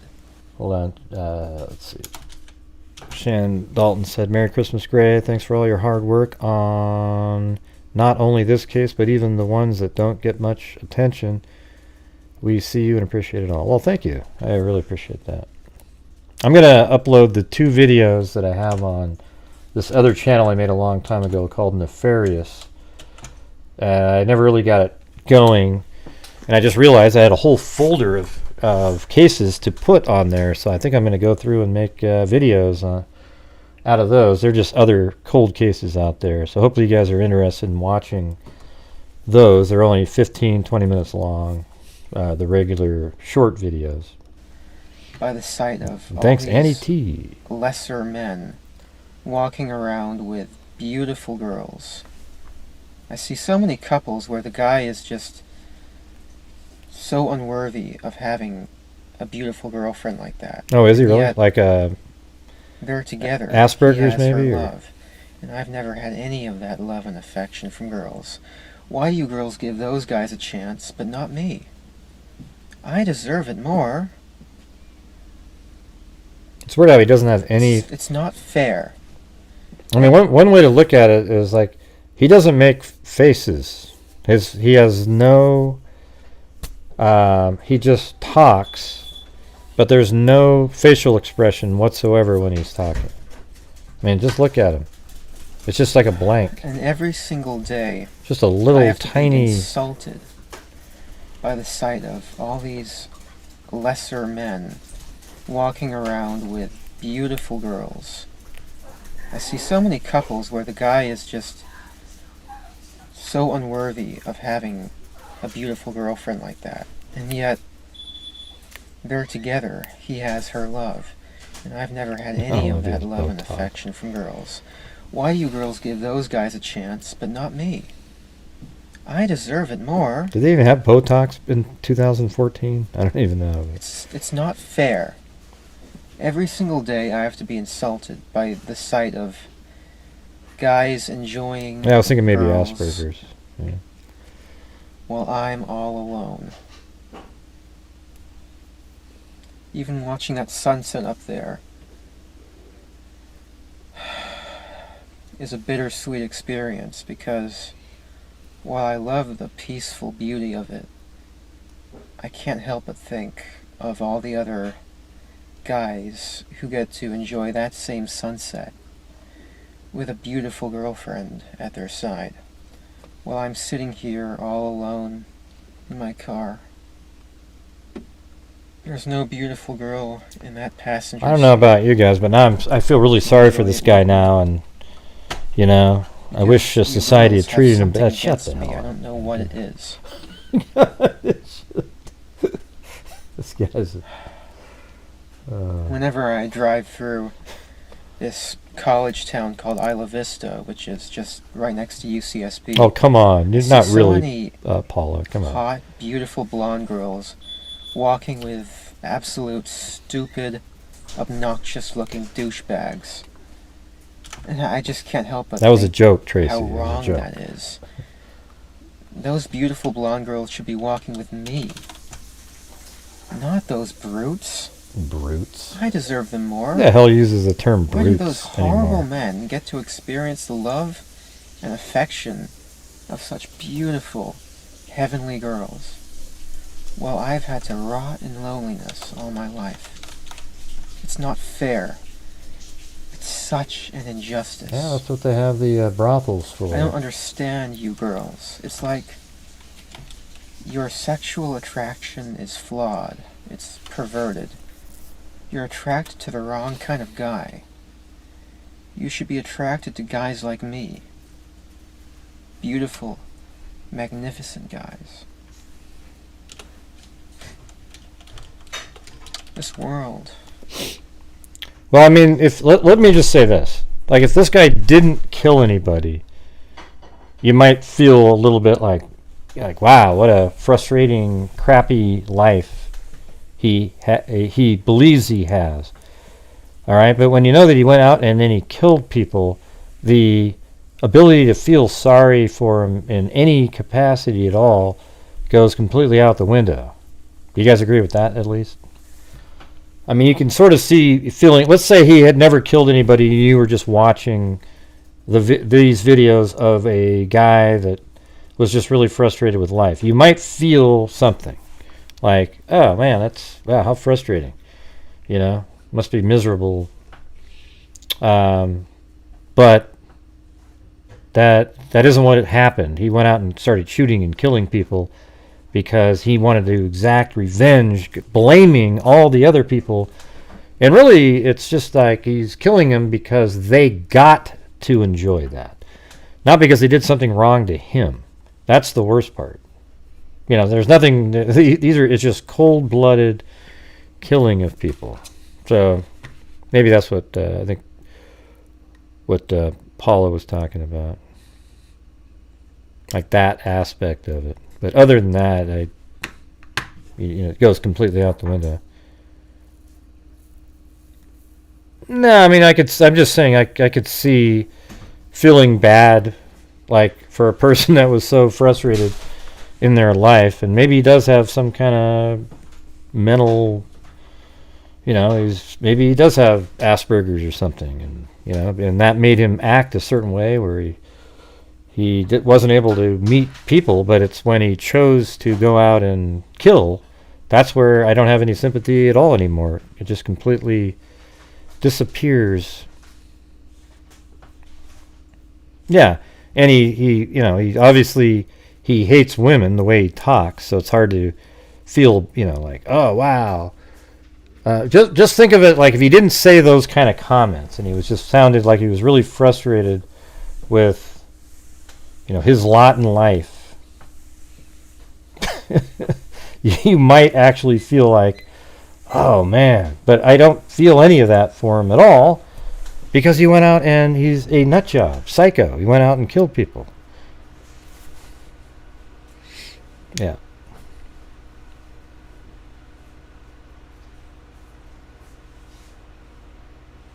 Yeah, so that's the thing. So, but what's weird is, even though I just said I don't feel sorry for him at all, some people go, what do you mean, Gray? What do you mean? I'm just saying if he hadn't killed anybody, and let's say he didn't sound as misogynistic and he was just saying, like, God, he's so frustrated with all these guys, and, man, why can't I, you might feel something, okay? But I don't feel anything for this guy. I think he's a pile of shit as a human being. One of the worst people that's ever lived, right? Yeah. It's so twisted. It's so cruel. And you girls make it cruel. It's weird how, see how he doesn't even look like he's upset while saying. You girls have starved me of sex, starved him and of enjoyment and pleasure for my entire youth. You've taken 8 years away from my life. 8 years I'll never get back. Yeah, that might be what Danella said. I think that's right on the money there. It's like, why... There's some people out there that think they should get to have a model as their girlfriend when, they're not taking the steps to look like that, or they just weren't born like that, and maybe a model wouldn't be attracted to them, so why not try to find somebody sort of more in your zone or whatever, right? Why didn't he go try to meet, just sort of what he might have considered an average-looking person? You know what I mean? Yeah, league. I don't know. Yeah, that's... And pleasure for my entire youth. Other dorks. You've taken 8 years away from my life. Okay. 8 years I'll never You're so get back. mean, 8675309. You're so un-PC, I can't believe it. Do you know how much misery you've caused Hey, thanks, classical guitar. me? I'm such a nice guy. Why won't you give me a... Do you know how much misery you've caused me? They didn't cause you any misery. I'm such a nice guy. Why won't you give me a chance? Did you even ask anybody out? I mean... Hey, do you know how much misery you've caused me? I'm such a nice guy. Why won't you give me a chance? God, it's so weird. It has no facial expression at all when he says any of this stuff.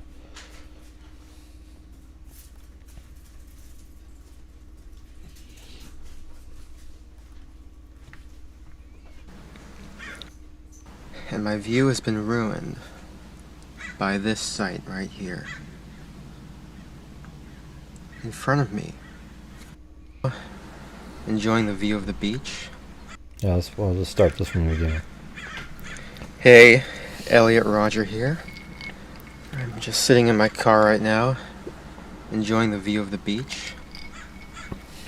And my view has been ruined by this sight. How do you even know about a subreddit called Nice Guys? In front of me. Man, you gotta stay Sitting off of right there Reddit, on man. that bench. Reddit's a cesspool of garbage. Is a young couple. Because his dad is about my age. His dad is a writer, is very high level Hollywood type guy. That's why he's got all kinds of money. We just went over that earlier. I was enjoying such a nice view until they came and sat down and started kissing. This is the reason why life isn't fair. Why does that guy get to have such a beautiful girlfriend while I'm all alone? Why? I'm more focused on experience I'm more focused on this UFO right over here. How about you guys? Look at that damn thing. something like that? Woo! Look at it. Ooh, making unusual moves. People aren't even paying attention to it. Man, that UFO is just buzzing around right there. They're kissing right now. It's torture for me to watch, but I have to do this. I have to film this. I'll tell you what, if it shoots off like in I have a to show the world why. a straight line up into space, man, I'm calling somebody. Isn't fair. Hey, thanks, well, good. I have to show to everyone work for a why good I one. hate the world. He's mad, like. Because no girl would do this with me. Yeah, right. It's crazy.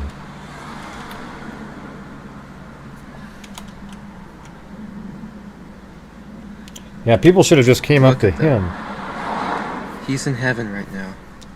I do want to know what that Sitting on is. this beautiful beach with his beautiful girlfriend, kissing her, feeling her love. Of course, it's a kite. Okay. While I'm sitting here all alone. Because no beautiful girl wants to be my girlfriend. I hate them. Hey, thanks, I Trish. hate them so much. Why does he deserve to get that experience and not me? I can only imagine the heavenly things they'll be doing together when they go back home tonight. I'm sure they'll be having sex.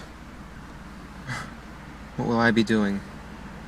Lying in my bed alone with no one. I was going to say something because else, no but one never wants mind. me. Jeez, this guy. I bet What will goes he to be the doing same when he college goes as home? me. Well, Yet he gets to experience his college life with his beautiful blonde girlfriend. And I have to suffer this miserable loneliness. It's not fair. I know. Why didn't he just go to, Life is join not up with fair. Keegan Kline and his dad when they went to Vegas? You know, they could have all gone down there together.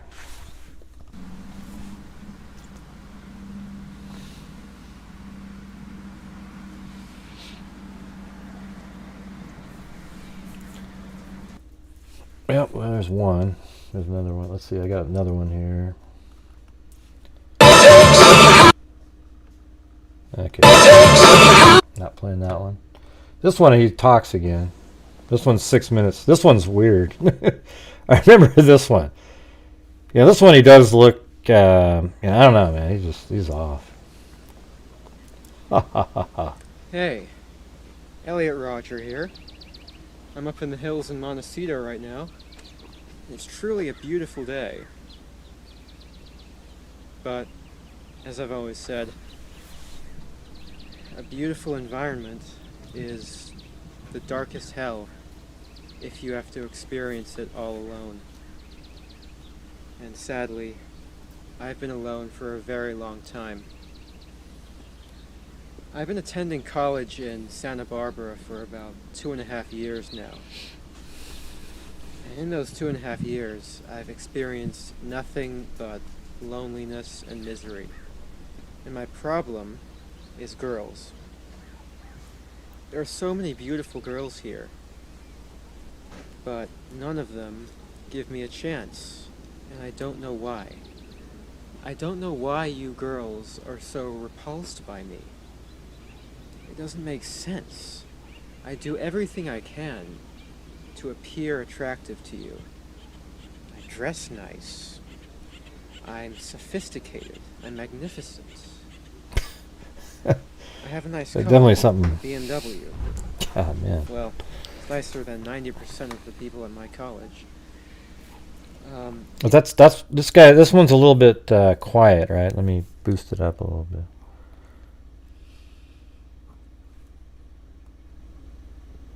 All right, this is gonna be louder. I'm gonna be much louder here myself. Beautiful environment is the darkest hell if you have to experience it all alone. And sadly, I've been alone for a very long time. I've been attending college in Santa Barbara for about 2.5 years now. And in those 2.5 years, I've experienced nothing but loneliness and misery. And my problem is girls.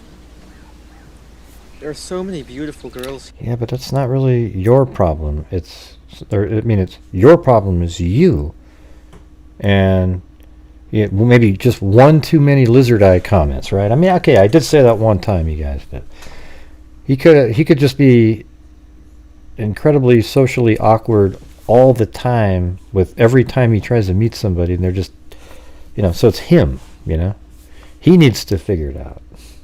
But he's not going to get to figure it out because I think he killed himself here. while the police were chasing him. Give me a chance, and I don't know why. I don't know why you girls are so repulsed by me.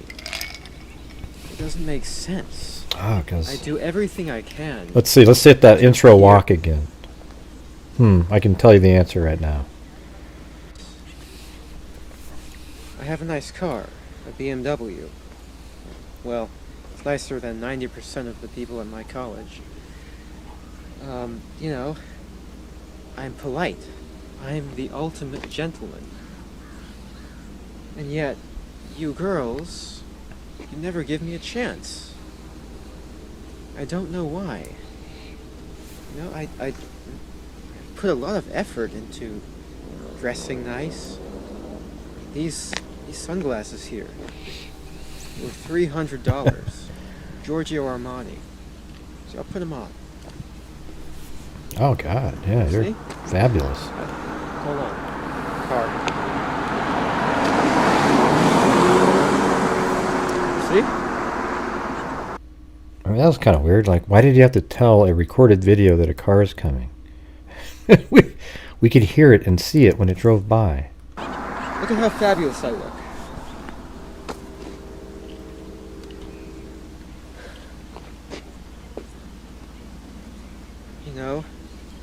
I feel so invisible as I walk through my college because none of the girls there pay attention to me. I see so many beautiful blonde-haired, just so many beautiful blonde-haired girls walking. How come he only keeps talking about the sort of the blonde hair, almost like this weird kind of societal, blondes are so, that's all he ever talks about. I actually think, some of the most beautiful women in the world are brunettes, as a matter of fact. Just is what it is. Who gives a shit? Why does he keep saying blonde over and over again? Right? It's pretty strange. It's such a shallow view of women, just to be like, there's so many beautiful blonde women. Why does he even throw the blonde part in there? It's odd. It's like that's the only one he'd be, he probably, Halle Berry could come say hi to him and he'd probably go, oh no, you're not blonde, get out of here. Or Jessica Alba, oh yeah, get the hell out of here. Yeah, you're not blonde, man. Okay, you idiot. For my college because none of the girls there pay attention to me. I see so many beautiful blonde-haired, just so many beautiful blonde-haired girls walking around everywhere. Okay.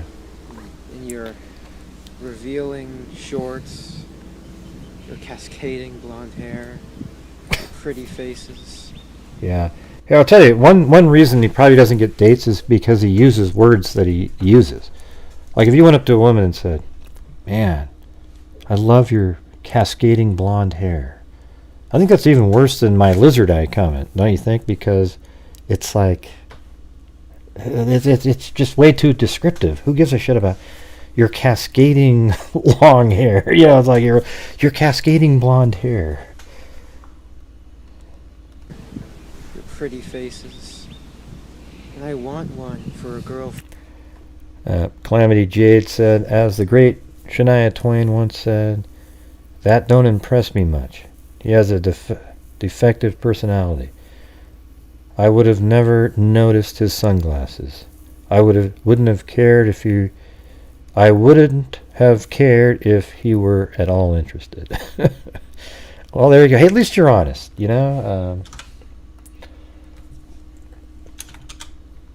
probably would have tried to hide, actually, and get away. It would probably be scary. Friend. I want to take a girl out on a date and prove to her that I'm worthy. I want to feel that sense of being worthy of a girl's love and affection. I'm 22 years old, and I've never had a girlfriend. I'm still a virgin. I've never had the pleasure of having sex with a girl, sleeping with a girl, kissing a girl. I've never even held a girl's hand. Hell, I don't even have a young girl's phone number in my cell phone. A young girl, huh? And that's just such an injustice because I'm Magnificent. so magnificent. Yeah, I deserve girls much more than all those slobs I see at my college who are somehow able to walk. Yeah, I don't know if you guys remember. Do you remember me saying this in the Idaho case, that this guy thinks, man, I should be able to be with her over the guy that she's with, you know? And I don't know if I was channeling what maybe an Elliot Rodger type would think, but that's how I picture it. And this guy blames all the other roommates for him not being able to have the girl that he wants. Beautiful girls. I mean, even in the college town that I stay in during my semesters, as I walk around like the common areas of those towns, You guys probably don't the remember. areas where all the college parties happen, I see these obnoxious guys walking with beautiful girls. And that pisses me off because You're I not. should be the one with the girls. Look at me. I mean, look at me. God. I'm gorgeous. But you girls don't see it. I knew he was going to say that. Understand why Oh, shit. you're so repulsed by me. Why won't you give me a chance? It's ridiculous. I mean, the other day, I was doing some grocery shopping at Trader Joe's. And I was, of course, all alone, as I always am. Which makes me feel so miserable. Anyway, I was doing my shopping and I see this like disgusting looking loser. Well, he's a loser in my opinion. And he walks in with these two beautiful blonde girls at his side. I couldn't believe my eyes. I was so insulted by that because I should be the one with the girls. But you never give me a chance. If you just give me a chance and get to know me, you'll see that I am worthy of you. Because Look at I me. am. God.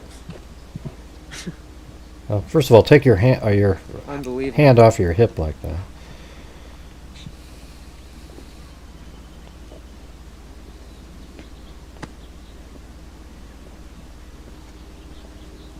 I mean, this world is so beautiful, but He's right there with Brad Pitt if his it's so if his sad personality and was just a depressing little when different, I have to right? experience it all alone. And I have to watch other guys. Wait. What was he doing right here? Like, look at me. Look at my magnificence. Look at this. I mean, look at me.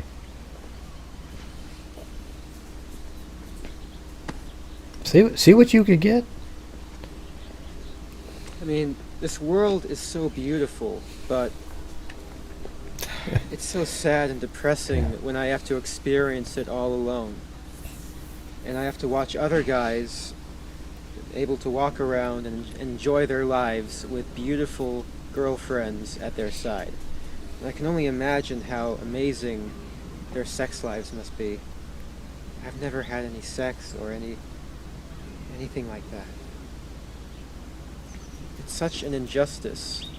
I don't know why you girls hate me so much.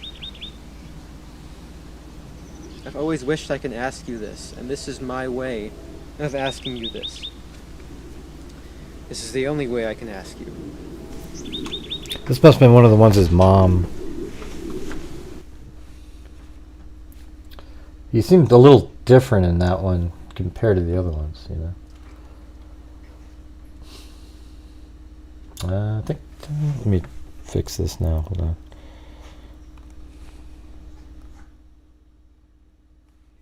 There we go. Now my voice won't blow out. I had that up 19 or 15 decibels right there, just so you could hear these. But I mean, doesn't it make you think a little bit about what was going on there at Idaho, just slightly? I mean, that's exactly the type of people that an incel would go after. They're not somebody directly connected to the group, so they're not easily found. And this guy right here killed 3 guys with a knife. I mean, look how just absolutely torpy this guy is. I mean, he killed 3 guys with a knife, and then he used guns and drove around and shot other people. So, I don't know. But well, here's the thing: is I think it might be a person like this that is on the periphery of the friends. That's what I was saying the other night. That maybe it's somebody just like this who thinks he should be able to be with one of the girls, and he's not able to be with them, and he blames all the others for the reason that he doesn't get to be with them. And that was it.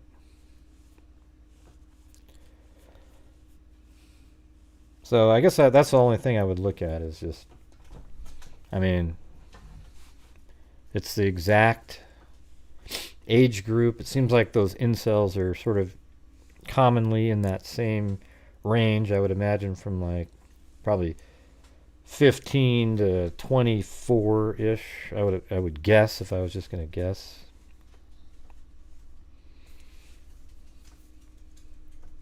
Yes, everybody hit that like button.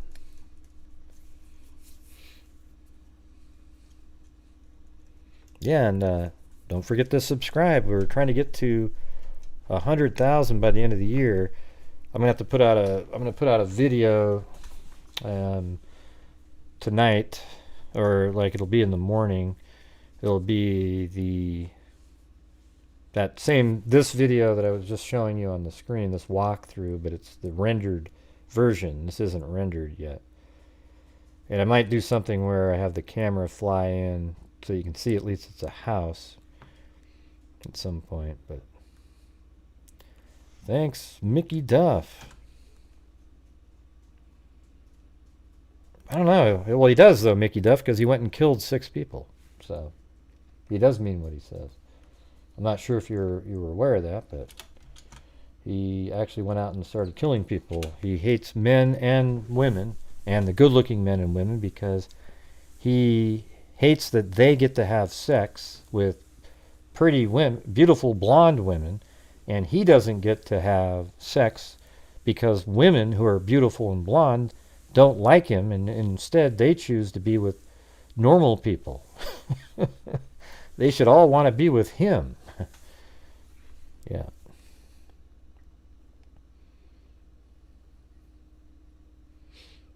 The door test scene from A Bronx Tale. Oh yeah, is that really what that's from? I just came up with that on my own. I mean, I've been saying that for like since I was in college. Like, yeah. Let's see. So that's cool though. That's in there. It must be on rewind. Right. He could have met somebody else that was more. The weird part about someone like that is he could have met somebody else, and then became confident being with somebody, and then if that didn't work out, and you didn't want to still be with them, he may have had more confidence, but I don't know. I think there's just something wrong with him, that guy. I don't know if there's something you could teach him. I mean, you could just tell he has this high picture of himself where it's nowhere near anything like that.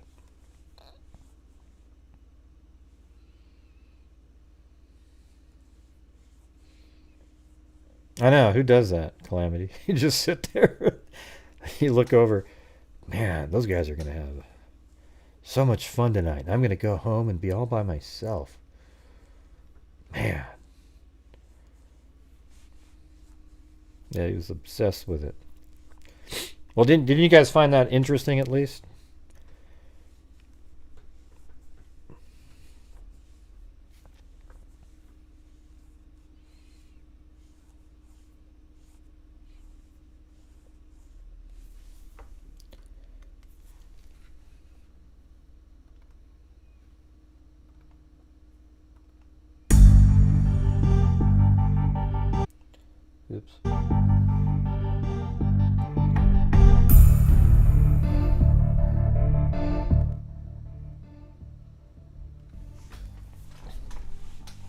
Yeah, it's entertaining. But it's also interesting because there's really people like that. And he was part of the online community. Exactly what they're talking about in the... I'm actually really surprised that Daily Mail didn't use Elliot Rodger as the example. He's like the perfect example to use in that case.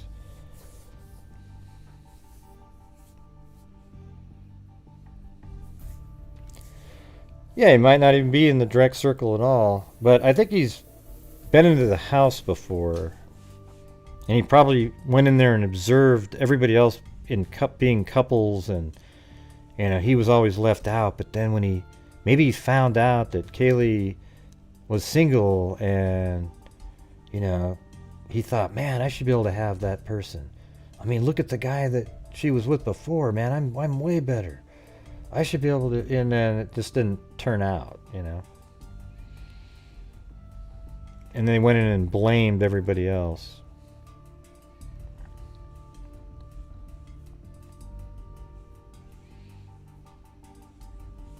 Yeah, they have to be blonde, too.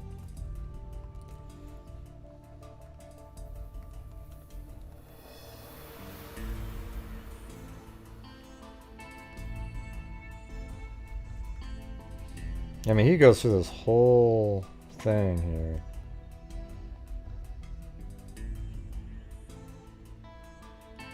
He basically writes a book. It tells a story about his life. And okay, down here, let's see. After spring season spent in absolute despair while other young people lived healthy lives of sexual pleasure, summer arrived. Summer is even worse than spring, especially in Santa Barbara. Flocks of hot young girls go out in their shorts and bikinis, further tantalizing my sex-starved body every time I look at them. Knowing that they gleefully show off their desirable forms, yet they would never give me a chance to be their boyfriend, only increased my already boiling hatred towards all women. I could not leave my apartment without seeing at least a few of them. The only place I could go where I could be at peace was the lake park in Gillette. I spent a lot of time there trying to establish a sense of peace and serenity wherever my loneliness in Isla Vista became too unbearable. As I looked at all the beautiful trees around me and the towering mountains in the background, I wondered how a world so beautiful can be such a dark and cruel place. Indeed, a beautiful environment is the darkest hell if you have to experience it all alone, while other men get to enjoy the company of women. I had nothing left to live for but revenge. Women must be punished for their crimes of rejecting such a magnificent gentleman as myself. All of those popular boys must be punished for enjoying heavenly lives and having sex with all the girls while I had to suffer in lonely virginity. It was already June, and I had been living in Santa Barbara for 2 years.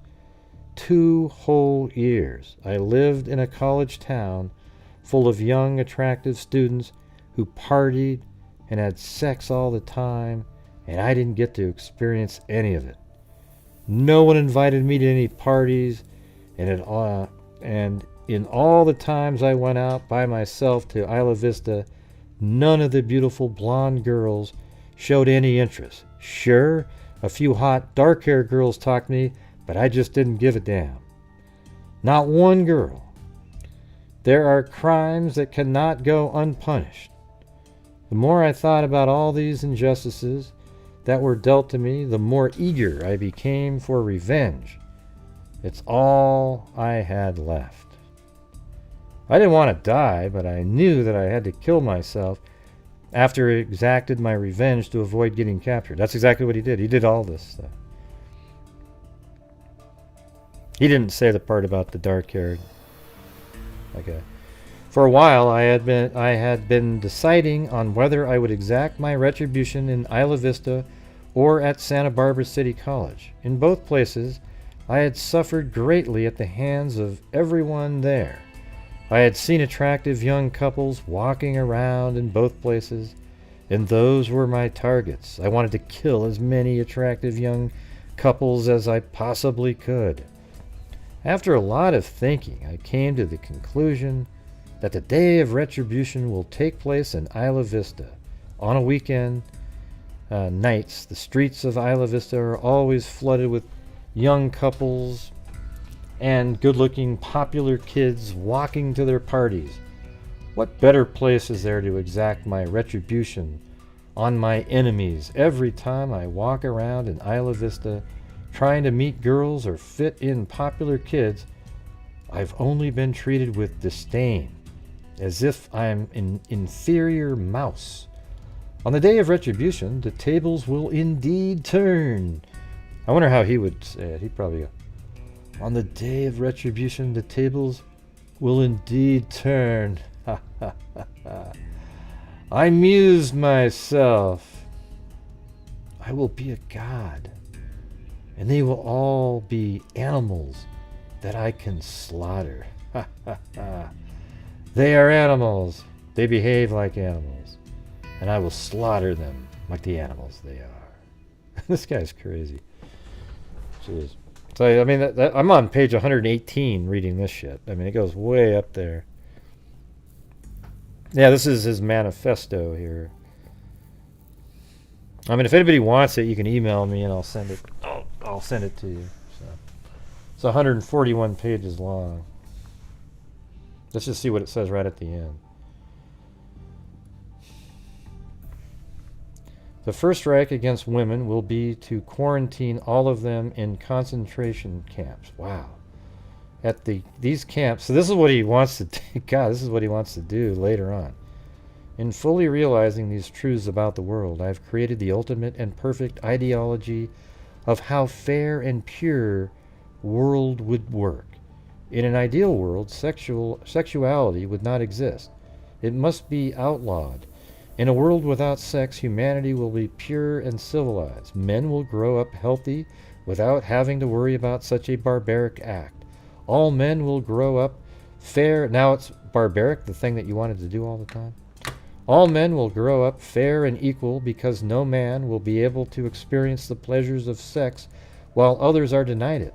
The human race will evolve to an entirely new... Well, let me ask you something, Elliot. How would the human race continue without sex? I don't know. Maybe he answers that. Let's see. In order to completely abolish sex, women themselves, maybe he answers, would have to be abolished. Wow. This guy's a moron. I mean, this doesn't even make any sense.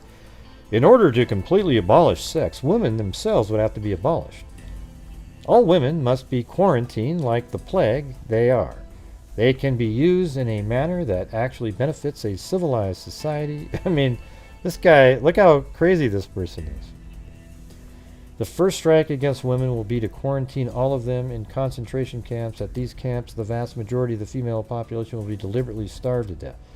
Man, this guy sounds like a Nazi now. This guy's a freaking nut job.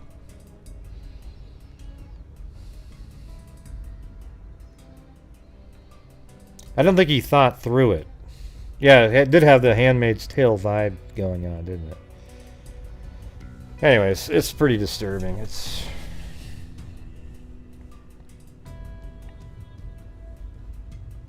Oh, yeah? Okay.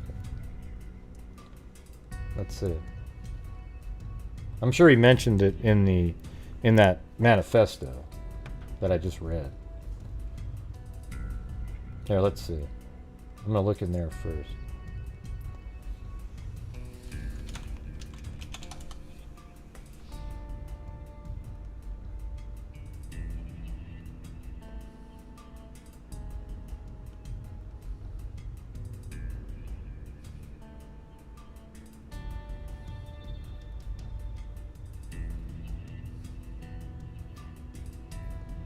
Yeah, he talks about parties in here a lot.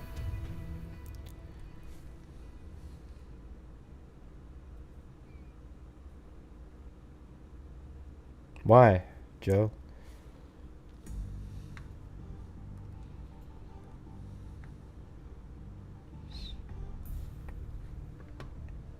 So this was done. This is an article from 3 days later. This one that Penny sent in. Elliot Rodger's rage-filled manifesto documents is growing. Yeah, it's in there. Fury with the world and his initial attacks, fueled by vodka. I was giving a female gender one last chance to provide me with the pleasures I deserve from them, he later wrote in a 137, well, it's 141. I guess there's blank pages at the end. The last chance turned bleak, a night that reflected the ambitions.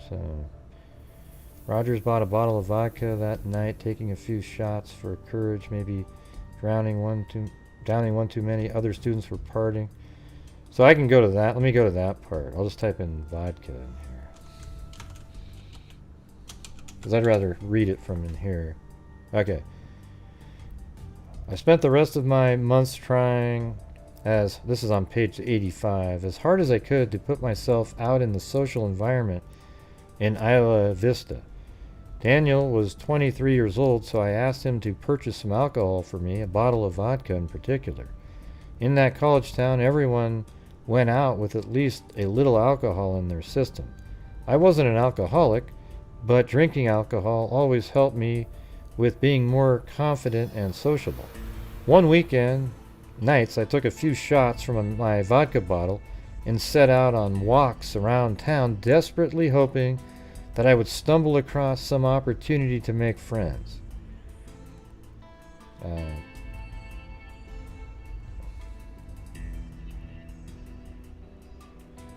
Let's see. I often ended up sitting alone at some cafe, hoping girls would talk to me before I sobered up. No girl ever did. I then went back home to lie in my bed alone. On one such night, I got drunk enough to introduce myself to some other students who lived in the same apartment complex. They were sitting in the common area of the apartment, and I went up to their group and sat down with them. They weren't hostile towards me, and I was able to exchange some form of small talk with them. After a while, though, I ended up just sitting there awkwardly, and they eventually questioned why I was so quiet. I hated when people did that. No one ever understands the troubles of someone who suffers from social anxiety. They offered me a few beers, which I gladly accepted. I ended up getting so drunk that I completely blacked out, and I stumbled back to my apartment and vomited on the floor, just like I did on the embarrassing night at Addison Altendorf's birthday party. The next morning, I didn't even remember that I vomited.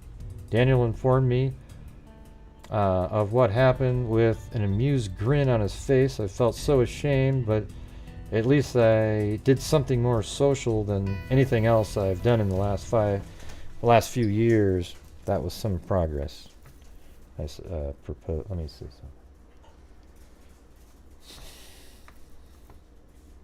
something. Okay, this house party one. Let's see.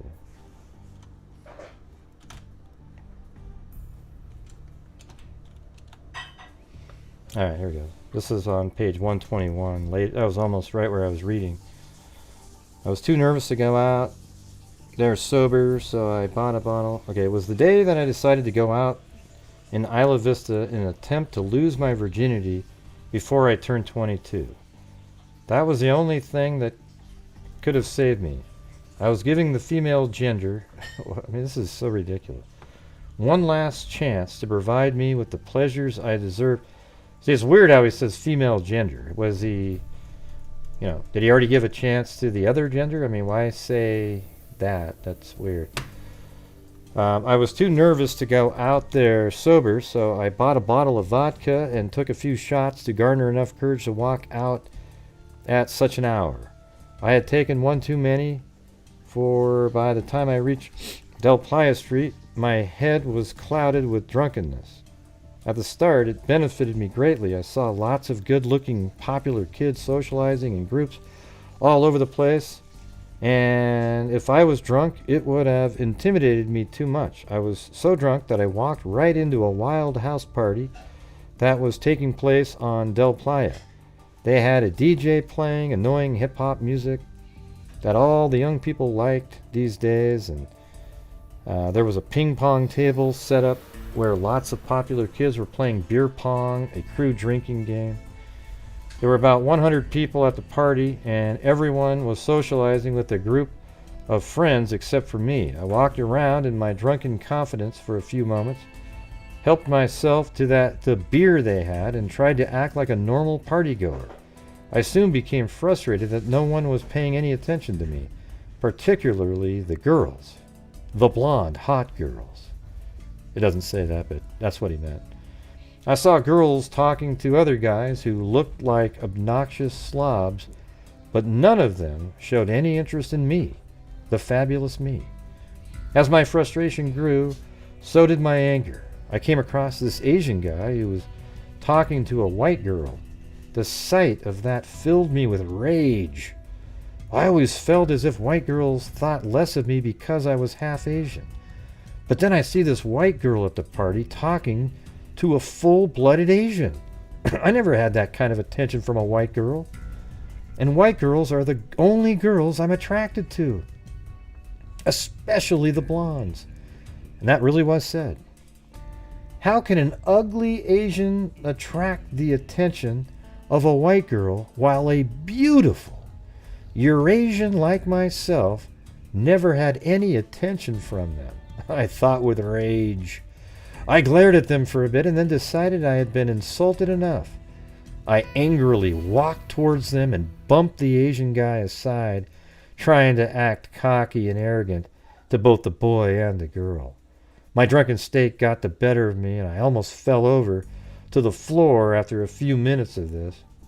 They said something along the lines that I was very drunk and that I needed to get some water, so I angrily left them and went out to the front yard where the main party happening.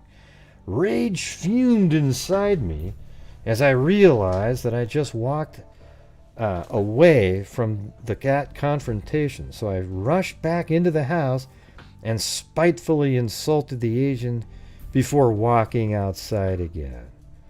I stood awkwardly in the front yard for a bit, realizing how pathetic I looked all by myself when everyone was partying around me.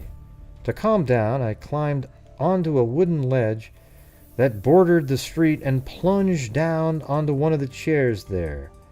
Isla Vista was at its wildest state at that time, and I saw lots of guys walking around with hot blonde girls on their arms. It fueled me with rage, as it always had. I should be the one. I should be one of those guys. But no blonde girls gave me that chance. Why? See what I'm saying? It's just blonde this and blonde that. It's just crazy. I looked down at all of them, and in my drunken carelessness, extended my arm out and pretended to shoot them all, laughing giddily as I did it. Eventually, some partiers climbed up onto the ledge. They were all obnoxious, rowdy boys whom I've always despised. A couple of pretty girls came up and talked to them, but not to me. They all started socializing right next to me, and none of the girls paid any attention to me. I rose from my chair and tried to act arrogant and cocky towards them, throwing insults at everyone. They only laughed at me and started insulting me back. That was the last straw. I had taken enough insults that night. A dark hate-fueled rage overcame my entire being, and I tried to push as many of them as I could from the 10-foot ledge. My main target was the girls. I wanted to punish them for talking to the obnoxious boys instead of me. It was one of the most foolish and rash things I've ever did, and I almost risked everything in doing it. But I was so drunk with rage that I didn't care. I failed to push any of them from the ledge, and the boys started to push me, which resulted in me being the only one to fall onto the street. When I landed, I felt a snap in my ankle, followed by stinging pain. I slowly got up and found that I couldn't even walk. I had to stumble, and stumble I did. I tried to get away from there as fast as I could. As I stumbled a few yards down Del Playa with my shattered leg, I realized that someone had stolen my Gucci sunglasses that my mother had given me. I love those sunglasses. The same sort of love I would give a hot blonde if she ever gave me a chance. It doesn't say that. I love those sunglasses. This guy's a... Oh, man. I love those sunglasses and had to get them back. I vehemently turned around and staggered back towards the party. At that point, I was so drunk that I forgot where the party was and ended up walking into the front yard of the house next to it, demanding to know who took my sunglasses. The people in the house must have been friends with the ones I previously fought with, for they greeted me with vicious hostility. They called me names like, I won't say those words, typical things those types of scumbags would say. A whole group of obnoxious brutes came up and dragged me onto their driveway, pushing and hitting me. I wanted to fight and kill them all. I managed to throw one punch towards the main attacker, but that only caused them to beat me even more. I fell to the ground where they started kicking me and punching me in the face. Eventually, some other people from the street broke up the fight. I managed to have the strength to stand up and stagger away. What about your shattered foot? Hey, Merry Christmas, Cold Truth. How's it going, Cold Truth?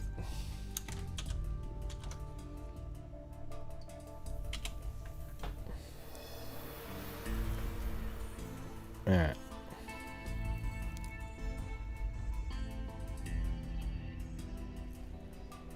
I wanted to fight and kill. Let's see. Some of the people in the street broke up the fight. I managed to have the strength to stand up and stagger away. It was the first time in my life that I had been truly beaten up physically to the point where my face was bruised up. I had suffered a lot of bullying in my life, but most of it wasn't physical. I had never been beaten and humiliated that badly. Everyone in Isla Vista saw what happened, and it was truly horrific. The worst part of the whole ordeal was not getting beaten up. Oh no. It was the fact that no one showed any concern. There was only one group who helped me to the end of the Del Playa, but after that they abandoned me. Not one girl offered to help me as I stumbled home with a broken leg, beaten and bloody. If girls had been attracted to me, they would have offered to walk me to my room and take care of me. They would have even offered to sleep with me to make me feel better. But no, not one girl showed any ounce of concern for me. They didn't care. No one cared about me. I was all alone. This is crazy. As I got to my room, I was so traumatized that I called the only people in the world I knew, my parents and my sister. Yes, I even called my sister. Someone I never got along with. I sulked for a long time and then reached up to my neck to feel my special golden necklace, and I felt nothing there. In the midst of the fight, one of those horrible punks had snatched off my special golden necklace that my grandma, Amma, had given me. The necklace was one of the most special items I had, and now one of those evil, wretched thugs will be selling it to buy drugs. I broke down in anguish and wailed in agony, crying and crying until I passed out in my bed all alone. You know, he's actually a pretty good writer, but, you know, it's like, who cares, you know? Thank you, Annie T. Yeah, glad I'm able to make you laugh. You know.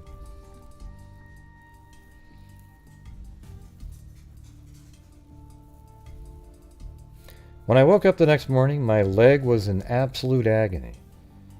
It was purple and swollen, and I could not even stumble anymore. I had to crawl. Being fully sober, all of my anxiety came back.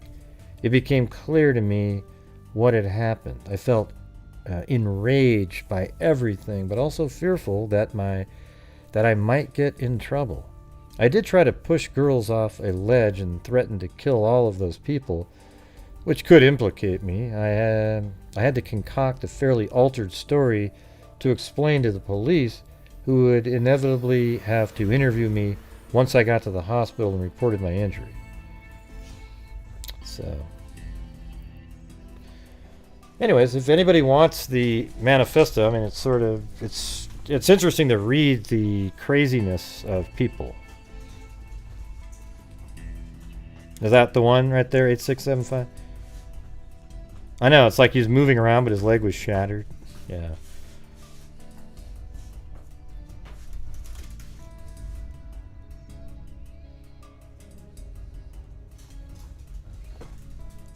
Major developments after that shooting rampage in California. Here, let's see. Here, Blue, come here. Come here, Blue. No, Blue wants to come up here. Oh my God. Chris just put Blue, an outfit on Blue, and he came over to me really quick. Oh wait, hold on.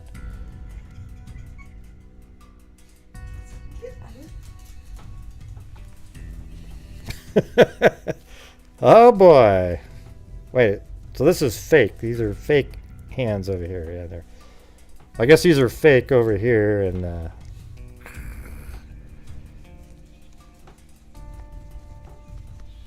yeah, the real arms come out down here. Oh wait, there's a hat here too. Hold on. There we go. There's the hat. Woo! Merry Christmas, Blue. Merry Christmas. Blue seems like he almost kind of likes it. Oh, look at that. Okay, Blue. Hey, hang out right here. He sort of likes the dang thing. Hold on. Oh. Come on. He's having a problem walking. I think he's stuck. Oh, his leg came out of this thing. Oops.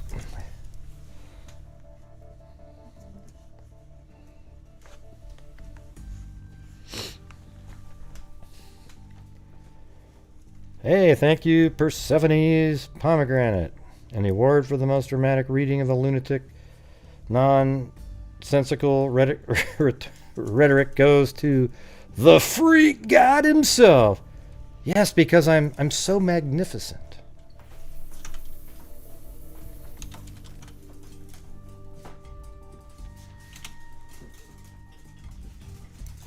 Chloe wants one. Uh-oh, Chloe's got an outfit too. Oh boy, here we go. Oh God.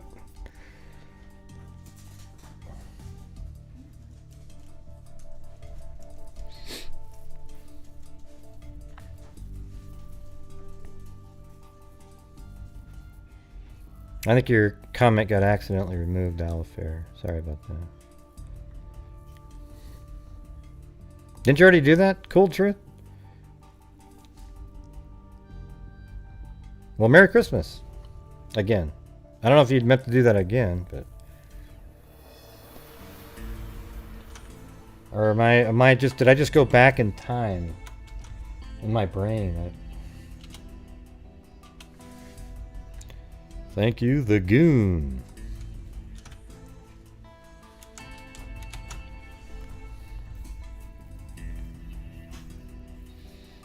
Yeah. I mean, that was kind of a creepy story for Christmas, but, you know, true crime is creepy. That's kind of what it is, right?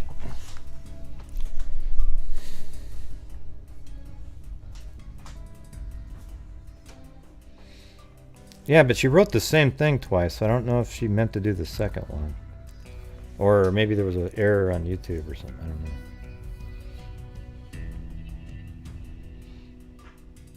It's, whose birthday is it? KK's birthday? Oh, your birthday, you were born on Christmas? Oh boy. Okay, well, Mary Lou, you got a birthday to sing. To, KK. For her birthday.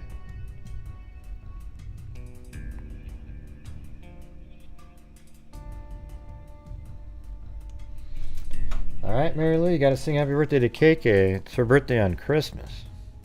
Man, that must suck, because you don't get double the presents, right? It's just sort of like, well, we're just lumping them in.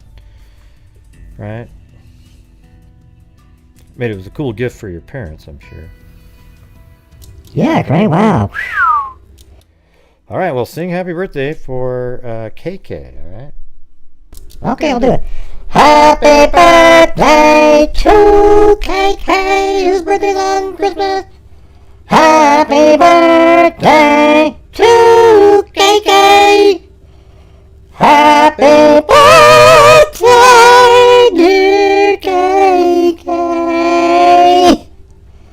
Happy birthday to you.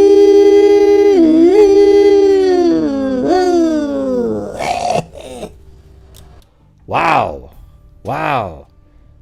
Hey, Gray, I didn't do those cigarettes you told me to buy. I bought the old ones. I could tell. I could absolutely tell.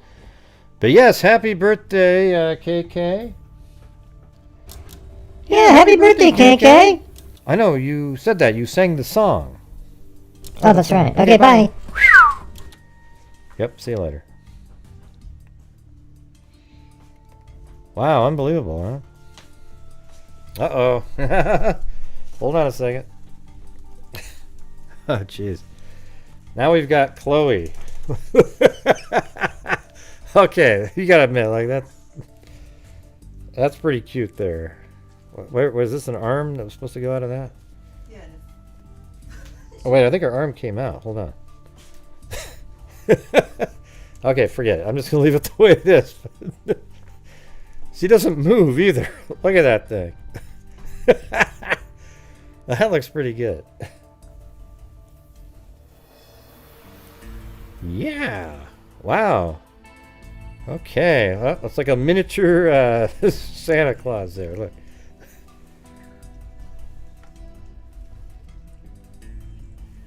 Can you see herself? She's looking at the monitor over there.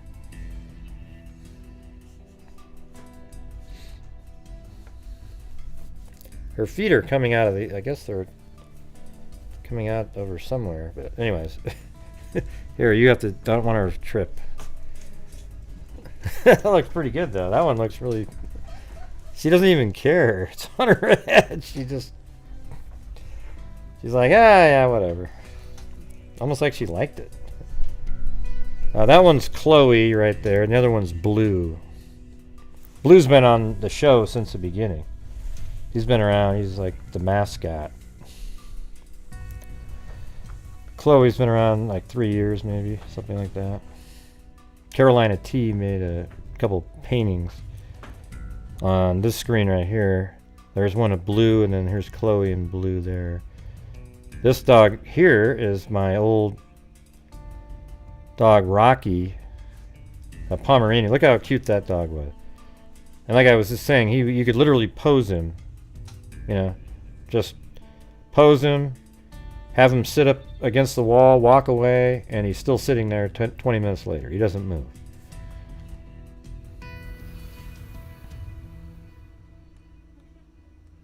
But he died like a few years ago. He was awesome. Rocky was his name. That's right, Rocky. Yeah, I think Pomeranians are cute when they get that cut right there. Like I don't know if they call it lion or whatever they call it, but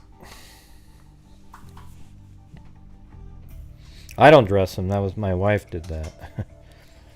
She bought the outfits and then put them on them.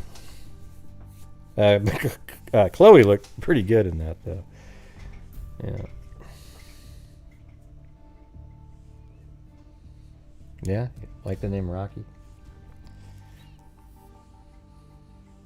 Yeah. Well, Chihuahuas are like miniature Dobermans, right?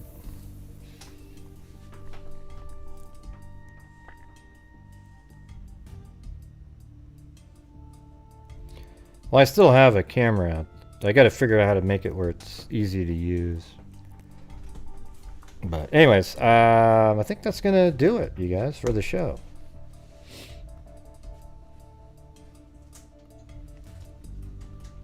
So, you know, at the beginning we had Tosh, thank you very much for the cat eye, then Tracy Seamer, Then somebody, let's see, we had, she became a new member, and then Raw Data became a new member. Elaine Talling, Eugenie, Quietly Frozen with a double cat eye. Christmas, thank you very much. Annie T, cat eye. Then Christy upgraded to Oogla Boogla Freaks, so thank you. Terry Shuford, Rhonda Mack, Boggle Queen, Shelly Ann, Vicky H, Allie Cake, Mary Glaviano, Philly Sport 820, Leah the Libertarian,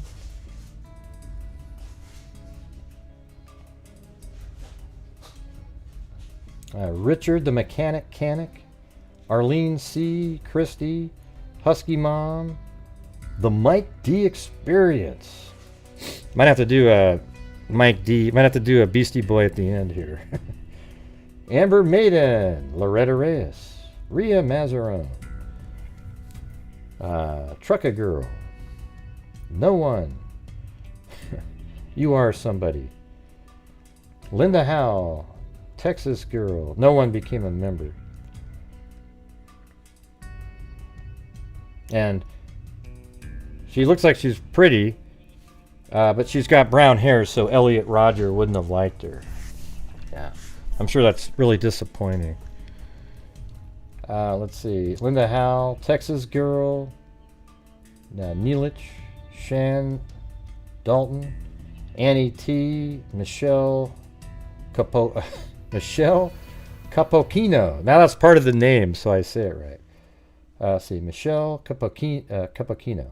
There we go. SS Bruce Screw, classical guitarist, Jamie, Willgood, Calamity Jade, Shanna 360. Let's see, and then Calamity Jade again. Mickey Duff, Taya Toys, Cheryl Jones became a new member. Then we got Cold Truth, Annie T, Persephone's Pomegranate, Cold Truth, The Goon, Mickey Duff, Mustang Sally, Sinan, Blessed Light, Barbara Mooney, and Blessed Light said Merry Christmas. Barbara Mooney, Nikki Biz, Merry Christmas, Gray and everybody.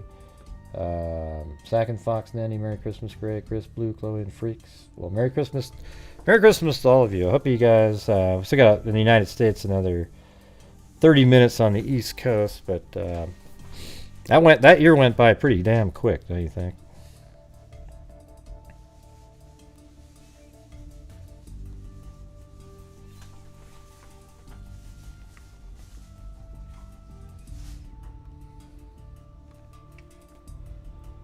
And then I got the a Cash App that came in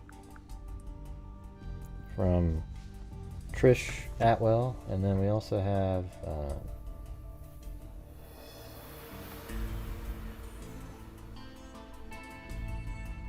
let's see, oops, Paulette Leonard, Simple Life Days, Sarah Terry, and LMM. And Sarah Terry sent in her montage picture, so it'll be playing at the end in the montage.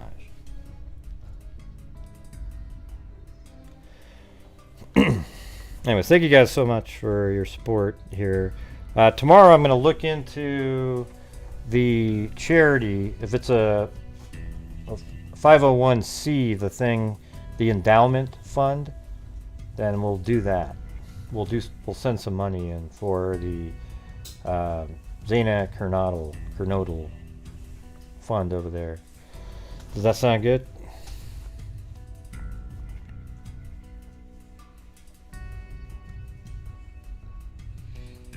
Oh yeah, when you get your tumbler, sweet.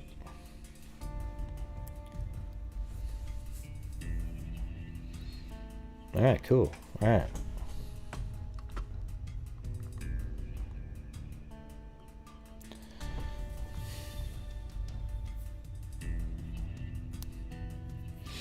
All right, guys. So we'll do a little. We'll have Mary Lou do some Beastie Boys to a different beat with Mike D.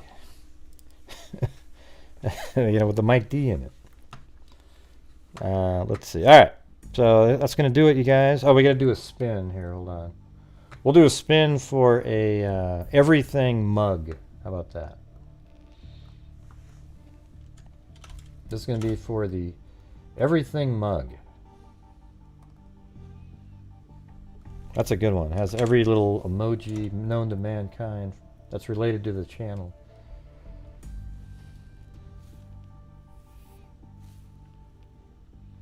No problem, Cindy. No problem. All right, a second.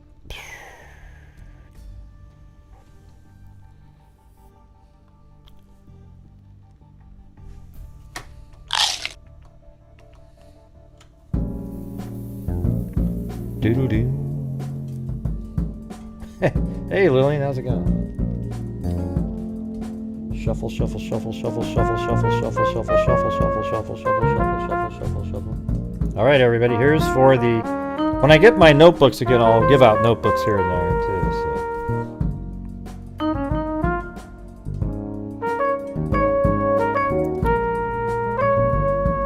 So. Well, no problem. I love H Beach. You know, it's funny the different perceptions people have of me out there. It's amazing. It's almost kind of makes me gives me agita.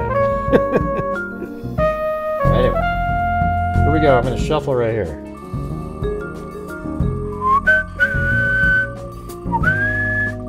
Here it is for the everything mug. Calamity Jade. Look at that.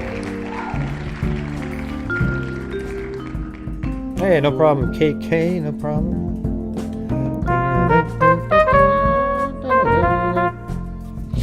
All right.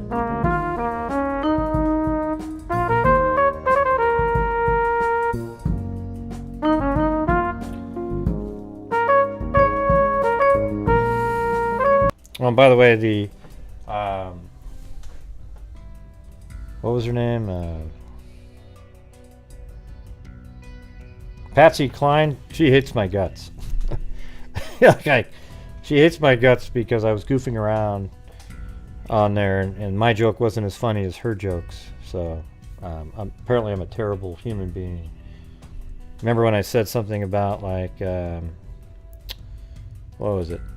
She said, "Gray, I sent you an email," and I was like, "Yeah, I don't have it. Yeah, you just stick to singing." And is that all I'm good for is singing? And I said, I never said that. Even though she had just said, yeah. Anyways, you got to see it. She's just absolutely trashing me into oblivion on these different YouTube channels. Like, it's just wow. Yeah, I didn't do anything.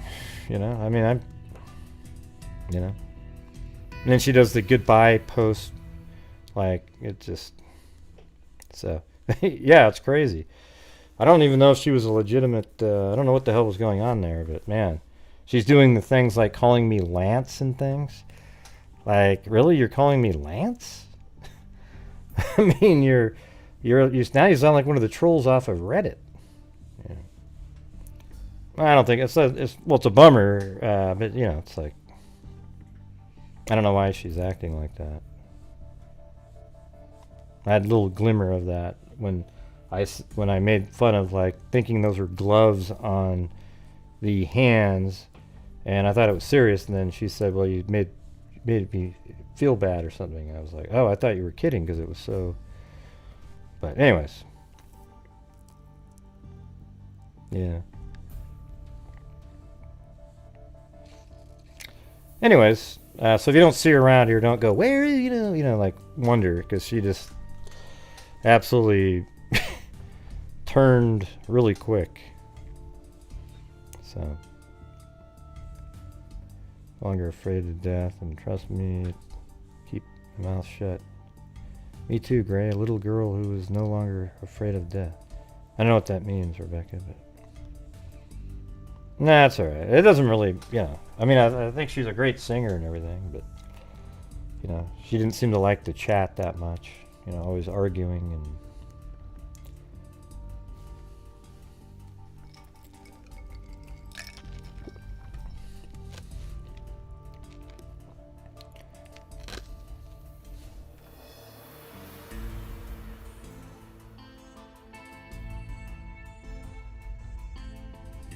Well, that's all she's been doing.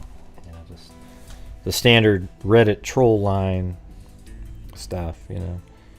So I'm kind of was just sort of wondering what that was, where, you know, what was she really about to be already saying Lance, you know, like.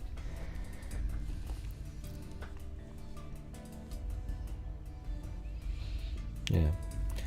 All right, you guys. Well, that's going to do it. Well, Merry Christmas to everybody. And we'll see you tomorrow. All right. And hopefully, well, tomorrow I'm going to put out a video. Maybe a couple different videos tomorrow. I'm going to do one of the old ones. Like that one that we just did that I played for you guys yesterday was pretty good, didn't you think? What's that face? I don't get it. What is that face? 8675309.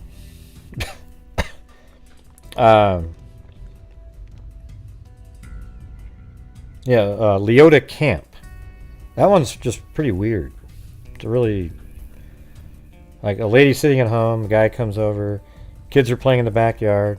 She goes out, hangs some stuff, goes back in to feed the baby. Then the kids come in to eat, and her mom has been stabbed to death on the bed. And the baby's left alone in the living room. And later they saw a black Mustang pull up on the street. The guy got out, walked to the house. That was a witness who said they saw that. And he goes in and tied her up with socks, arms, feet, stuffed one in her mouth, stabbed her to death. And the kids found her own young kids. So that one I'll put out because that was on another channel, so I'll just re-upload it on my own. I mean my normal channel, I guess. Both of them are my own, but it's the cuckoo face. Oh. All right. Anyways, thank you guys for being here. We'll see you tomorrow. And as I always say, everybody, until next time, be safe out there. And also, Merry Christmas to all of you. Hope you guys have this great New Year coming up. All right.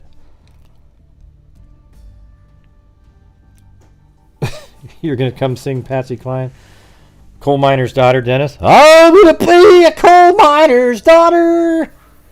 Yeah, it probably wouldn't be that good, Dennis. Well, I'm sure it's better than that, Gray.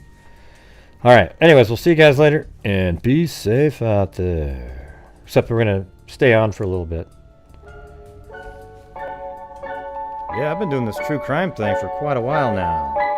And during this whole time, I have not seen one person that is a crime dissector, flag rejector. I'm a certified human lie detector. I'm gonna get you On a stretcher, if you try and play me like an old projector.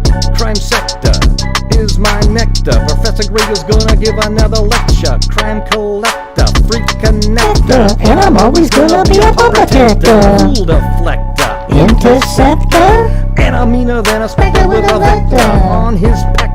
With all respect, y'all, just remember I've a temple fucking check ya.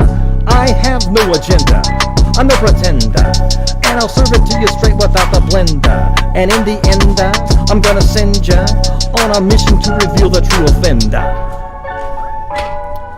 Yeah, so I'll just get right back to work. All right, everybody, talk to you.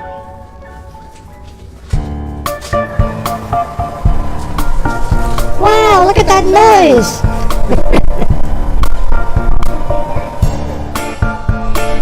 I'm the sector, flag rejector. I'm the sector, flag rejector. I'm a certified human lie detector. I'm gonna get ya on a stretcher. Even try and play me like an old projector. Crime sector is my nectar. Professor Gray is gonna give another lecture. Crime collector, freak connector, and I'm always gonna be a pop protector. Fool reflector, interceptor, and I'm meaner than a spectre with a vector on his pector. With all respect, y'all.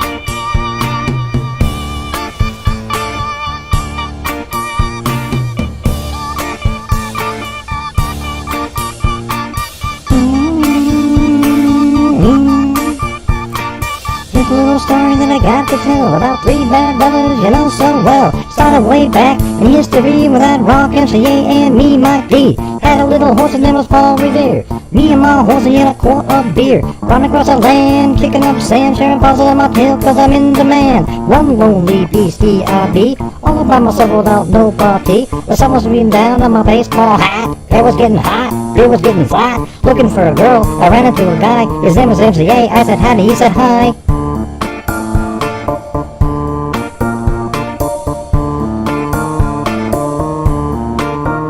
He told a little story that sounded well rehearsed. 40's on the run and that he's dying of thirst. The brew was in my hand and he was on my tip. His soul his roll his right, he yells before a sip. He said, "Can't make a son," I said, "You ain't got none." And a chance to run, pulled a shotgun, quick on the draw, thought I'd be dead. Put the gun to my head and this is what he said. "My name is MCA, got a license to kill. I hope you know what time it is, it's time to get ill. Now what do we have here? An outlaw is beer. I run this land away from that figure. Kept him through the wind, he had a gun, he had a grin. Think the story's over, but I was trying to tell they can. Are you drunk?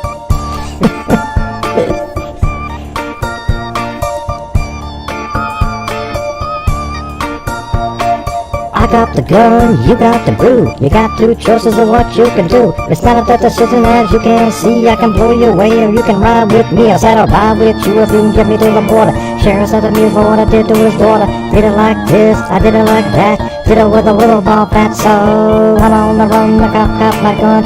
Right about now it's time to have some fun.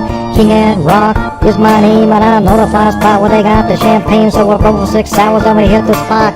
Girls was open and the girls was hot. This dude was staring like he knows who we are. We took the spot next to him at the bar. Yippee-yo, you know this kid? I said I did, but I know he did. Kid said get ready, this ain't funny. My name's Mike D and I'm about to get money. Pulled out the Jenny, aimed at the sky, and let dude fly. Hands went numb, people hit the floor. Wasted 2 kids that ran for the door. I'm Mike D and I get respect. You cash in the jewelry is what I expect. MCA was with it, he's my ace. So I grabbed a piano player and I punched him in the face. Piano player's out, music stopped. Hey, what happened, Gray? The music stopped. I was right in the middle of it. Gee. Boy had 8, he got dropped. Mike, he grabbed the money. MCA cents of gold. Grabbed 2 girls and a beer that's cold. Well, way to pick it right up there, Mary Lou. Way to pick that right up.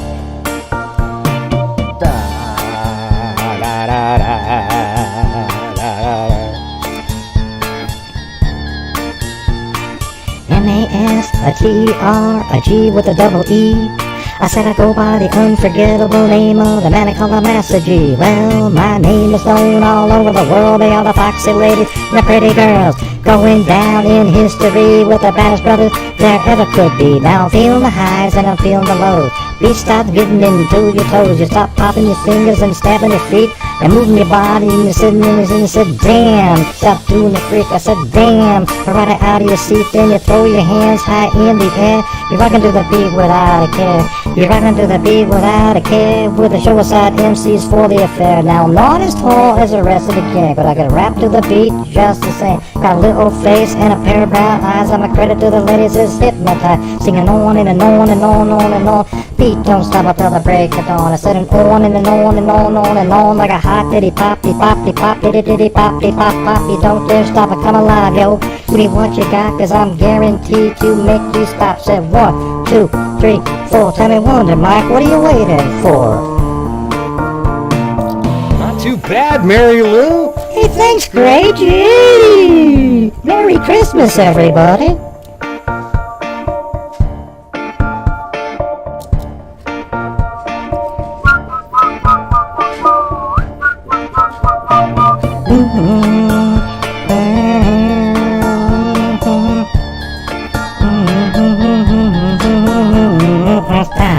Collaborate and listen. Passes back with his brand new invention. Something grab a hold of me tightly. Flows like a harpoon daily and nightly. Will it ever stop? Yo, I don't know. Turn off the lights and I'll glow to the extreme. I rock the mic like a vandal. Light up the stage, I rock the chump like a candle. Dance, cross the speakers that boom. Killing your brain like a poisonous mushroom. Deadly. When I play it, don't know me. Anything less than the best of the felony. Love it, leave it, better give way. Better hit bulls out of kid don't play. If there was a problem, yo, I'll solve it. Check out the hook when my DJ revolves it.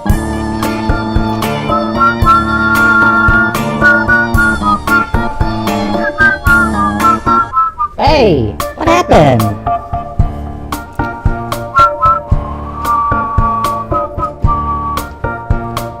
Now that the party is jumping, with the bass kicked in and the Vegas are pumping, quick to the point, no faking, cooking it. It's like burning, burning on 'em. Yeah, quick and nimble, go crazy when I hear the cymbal. What a hi-hat with a souped up tempo. I'm on a roll, time to go solo, rolling in my 5.0 with my rack top down so my hair can blow. The girl is on standby, waiting just to say hi. Did you stop? No, just drove on, kept on. Push someone to the next stop. About the left, I'm headed to the next block. Like we're dead, y'all.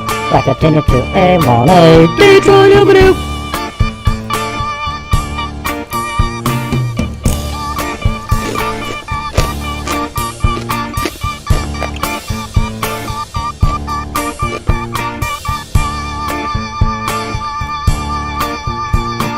Off in an ocean liner, no one can rock the microphone finer. East Coast, South Carolina, all over Seville and hanging out Mel's Diner. Up to China, cause I got a show there. Writing a passport, cause I gotta go there.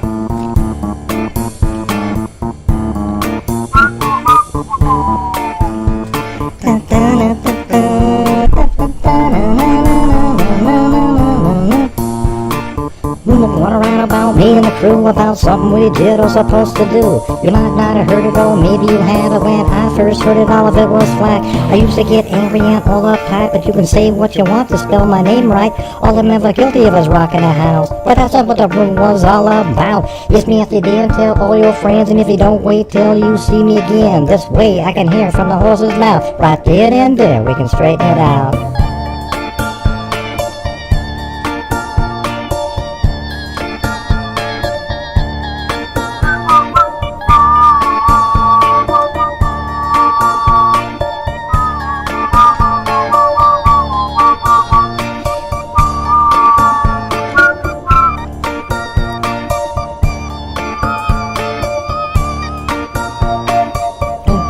I'm a lyrical poet, Miami's on the scene, just in case you didn't know it. My town, like a red rubber bass sound. Never shake, get coals in the ground, till the style's like a chemical spill. Beat a rhyme, you can vision and feel.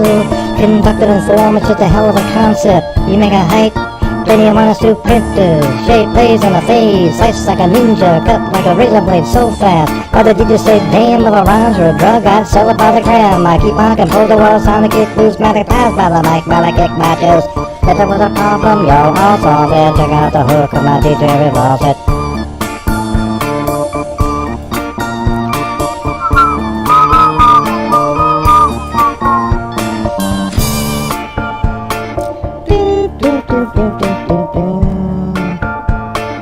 Alright, great. Well, thank you so much for letting me sing at the end of the show. It was really cool. Thank you very much, everybody, and Merry Christmas. Would you just shut the hell up and let me... Sorry, Gray. Gee, I'm never gonna watch your show again. Okay. Hey, Lance, you're so mean. Oh my god, now I'm Lance? You must have been on those Reddit posts, those super uber sleuthy people out there. Yeah, those super sleuths. Alright, you guys, thank you very much. We'll see you tomorrow. Yes. And as I always say, everybody, until next time, be safe out there. Good night, everybody. Yay! And Merry Christmas. Oh my god, you're a walking contradiction. What does that mean? Go figure it out. Alright, see you later.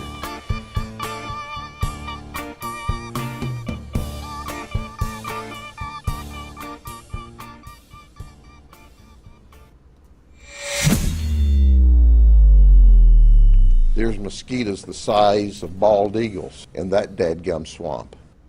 It's a house!